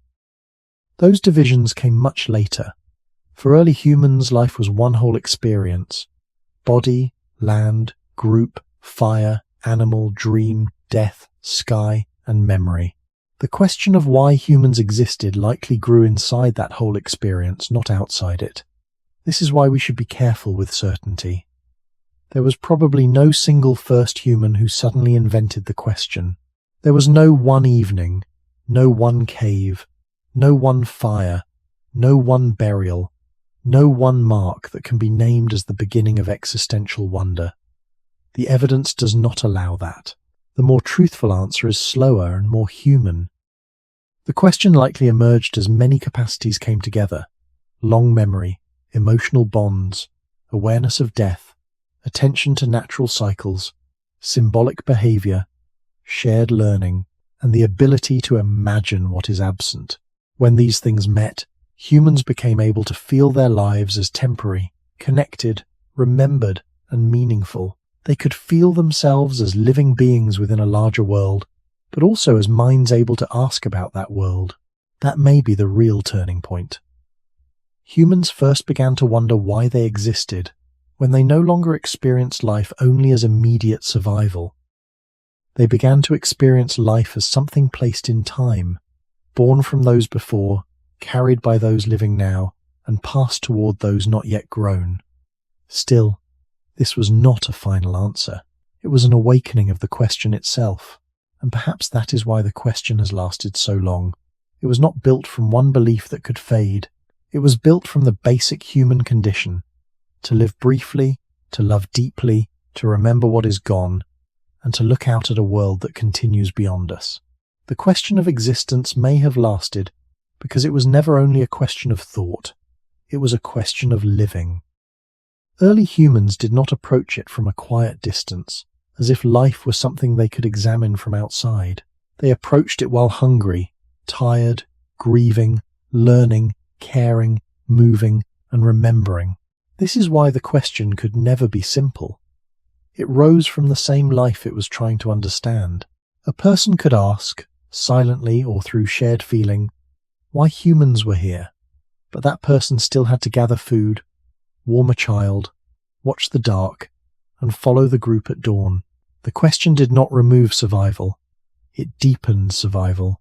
It made ordinary acts carry more weight. Feeding a child became more than feeding a body, because the child carried tomorrow. Remembering the dead became more than looking backward, because the dead continued to shape the living. Watching the sky became more than watching light and darkness, because the returning sky showed a rhythm larger than one life. Making a mark became more than moving a hand, because the mark could remain when the hand was gone. In this way, the earliest wonder about existence did not lift humans away from the world. It tied them more closely to it. They began to feel that every life was brief, but also connected. Every body was vulnerable, but also part of a group. Every person would vanish, but something of them could remain in memory, teaching, care, or sign. This may be the most honest way to answer the title question without pretending to know what cannot be known. Humans first began to wonder why they existed when they became able to feel the distance between living and understanding life. They knew how to survive in many practical ways, but survival did not explain why a child was born, why an elder died, why memory hurt, why dreams returned the absent, or why the world continued with such calm after human loss. The deeper question grew from that distance. It lived between knowledge and mystery. Early humans knew many real things. They knew paths, seasons, tracks, tools, fire, plants, dangers, and the needs of the group. But they also faced things no skill could fully solve: death, grief, chance, illness, dream, time, and the strange fact of being aware at all. Wonder began where practical knowledge reached its edge. That edge was not failure. It was the beginning of a different kind of human awareness. The mind that cannot control everything may begin to ask what everything means. The group that cannot stop death may begin to remember the dead with care. The people who cannot command the sky may begin to watch it with awe. The child who receives stories may grow into an adult who carries stories forward. Across generations, this made the question stronger. It was not held by one person alone. It moved through teaching, gesture, silence, symbol, and shared memory. A life could end, but the question could continue. This is why the question of existence is so ancient. It is not dependent on buildings, writing, or formal philosophy. It belongs to the older human condition of being conscious within a changing world. A human being can feel hunger, but also wonder why hunger belongs to life. A human can fear death, but also ask what it means that death comes to all. A human can love a child, but also sense that the child has arrived into a story already moving. A human can look at animals and feel kinship, then look at a mark on stone and feel difference. None of these experiences gives a final answer, but together they create the ground on which the question stands. The educational value of this ancient question is not that it proves one clear purpose. It teaches humility. It reminds us that the search for meaning is not a weakness or a distraction from life. It is one of the ways humans learn to carry life more carefully. To ask why humans exist is also to notice that life is fragile, shared, and dependent on memory. It is to recognize that every person lives inside a chain of care they did not begin alone. Early humans may not have. The oldest question may still be with humans because it was never meant to be finished. It began, perhaps, in a world of stone, fire, weather, animals, children, elders, hunger, and night. It began before written memory, before formal teaching, before anyone could leave a clear record of the first human thought about purpose. It began in ordinary moments that became impossible to ignore. A child opening their eyes for the first time, an elder closing theirs for the last time, a body that no longer answered, a dream that brought back the absent, a moon that returned after darkness, a mark that remained after the hand moved away. None of these moments gave early humans a complete answer, but together they made life visible as something strange. Humans could survive, but survival did not explain why life felt meaningful. They could remember, but memory did not explain why the lost still seemed near. They could bury, mark, tell, teach, and return, but none of these acts removed the mystery. They only showed that the mystery mattered. That may be the most truthful place to leave this journey. The first wonder about existence was probably not a single sentence spoken by one person. It was a slow human awakening, carried across many generations. It grew when the mind became able to hold time, when the group became able to hold memory, and when ordinary life became surrounded by signs of meaning. Early humans did not need to stand outside nature to wonder. They wandered from within nature, with bodies that grew tired, hands that made tools, eyes that watched stars, and hearts that could miss the dead. They were not separate from the living world. They were one part of it becoming aware of itself. This is why the question has value even without a final answer. It teaches that meaning is not always something humans find fully formed. Sometimes meaning begins as attention. To care for a child is to say that a future matters. To remember the dead is to say that a life does not become nothing the moment breath ends. To teach the young is to say that what has been learned should continue. To leave a mark is to say that a moment, a place, or a feeling was worth holding. To look at the sky and feel small is not failure. It is the mind recognizing that life belongs to something larger than itself. The educational lesson from this ancient question is gentle but important. Humans became deeply human, not only by making tools, finding food, or surviving danger, but by noticing that life deserved care. Wonder did not take them away from survival. It made survival more thoughtful. It helped turn fear into caution, grief into memory, memory into teaching, and teaching into shared life. The question, why do humans exist, may never have one answer that closes it forever. But asking it can make a person slower, kinder, and more awake to the fragile lives around them. In the ancient world, a human being may have sat near a low fire, surrounded by sleeping bodies, old tools, dark land, and a sky full of returning lights. They may not have had words for purpose. They may not have had a story large enough to hold everything, but perhaps they felt, in the quiet between breath and darkness, that being alive was not only a task, it was a mystery shared with others. And maybe that is where the question still remains. Not solved, not owned, not finally answered, but carried from one human life to the next. If the first humans began to wonder because life was brief, remembered, fragile, and full of meaning, then what does it mean that the same question is still awake in us tonight?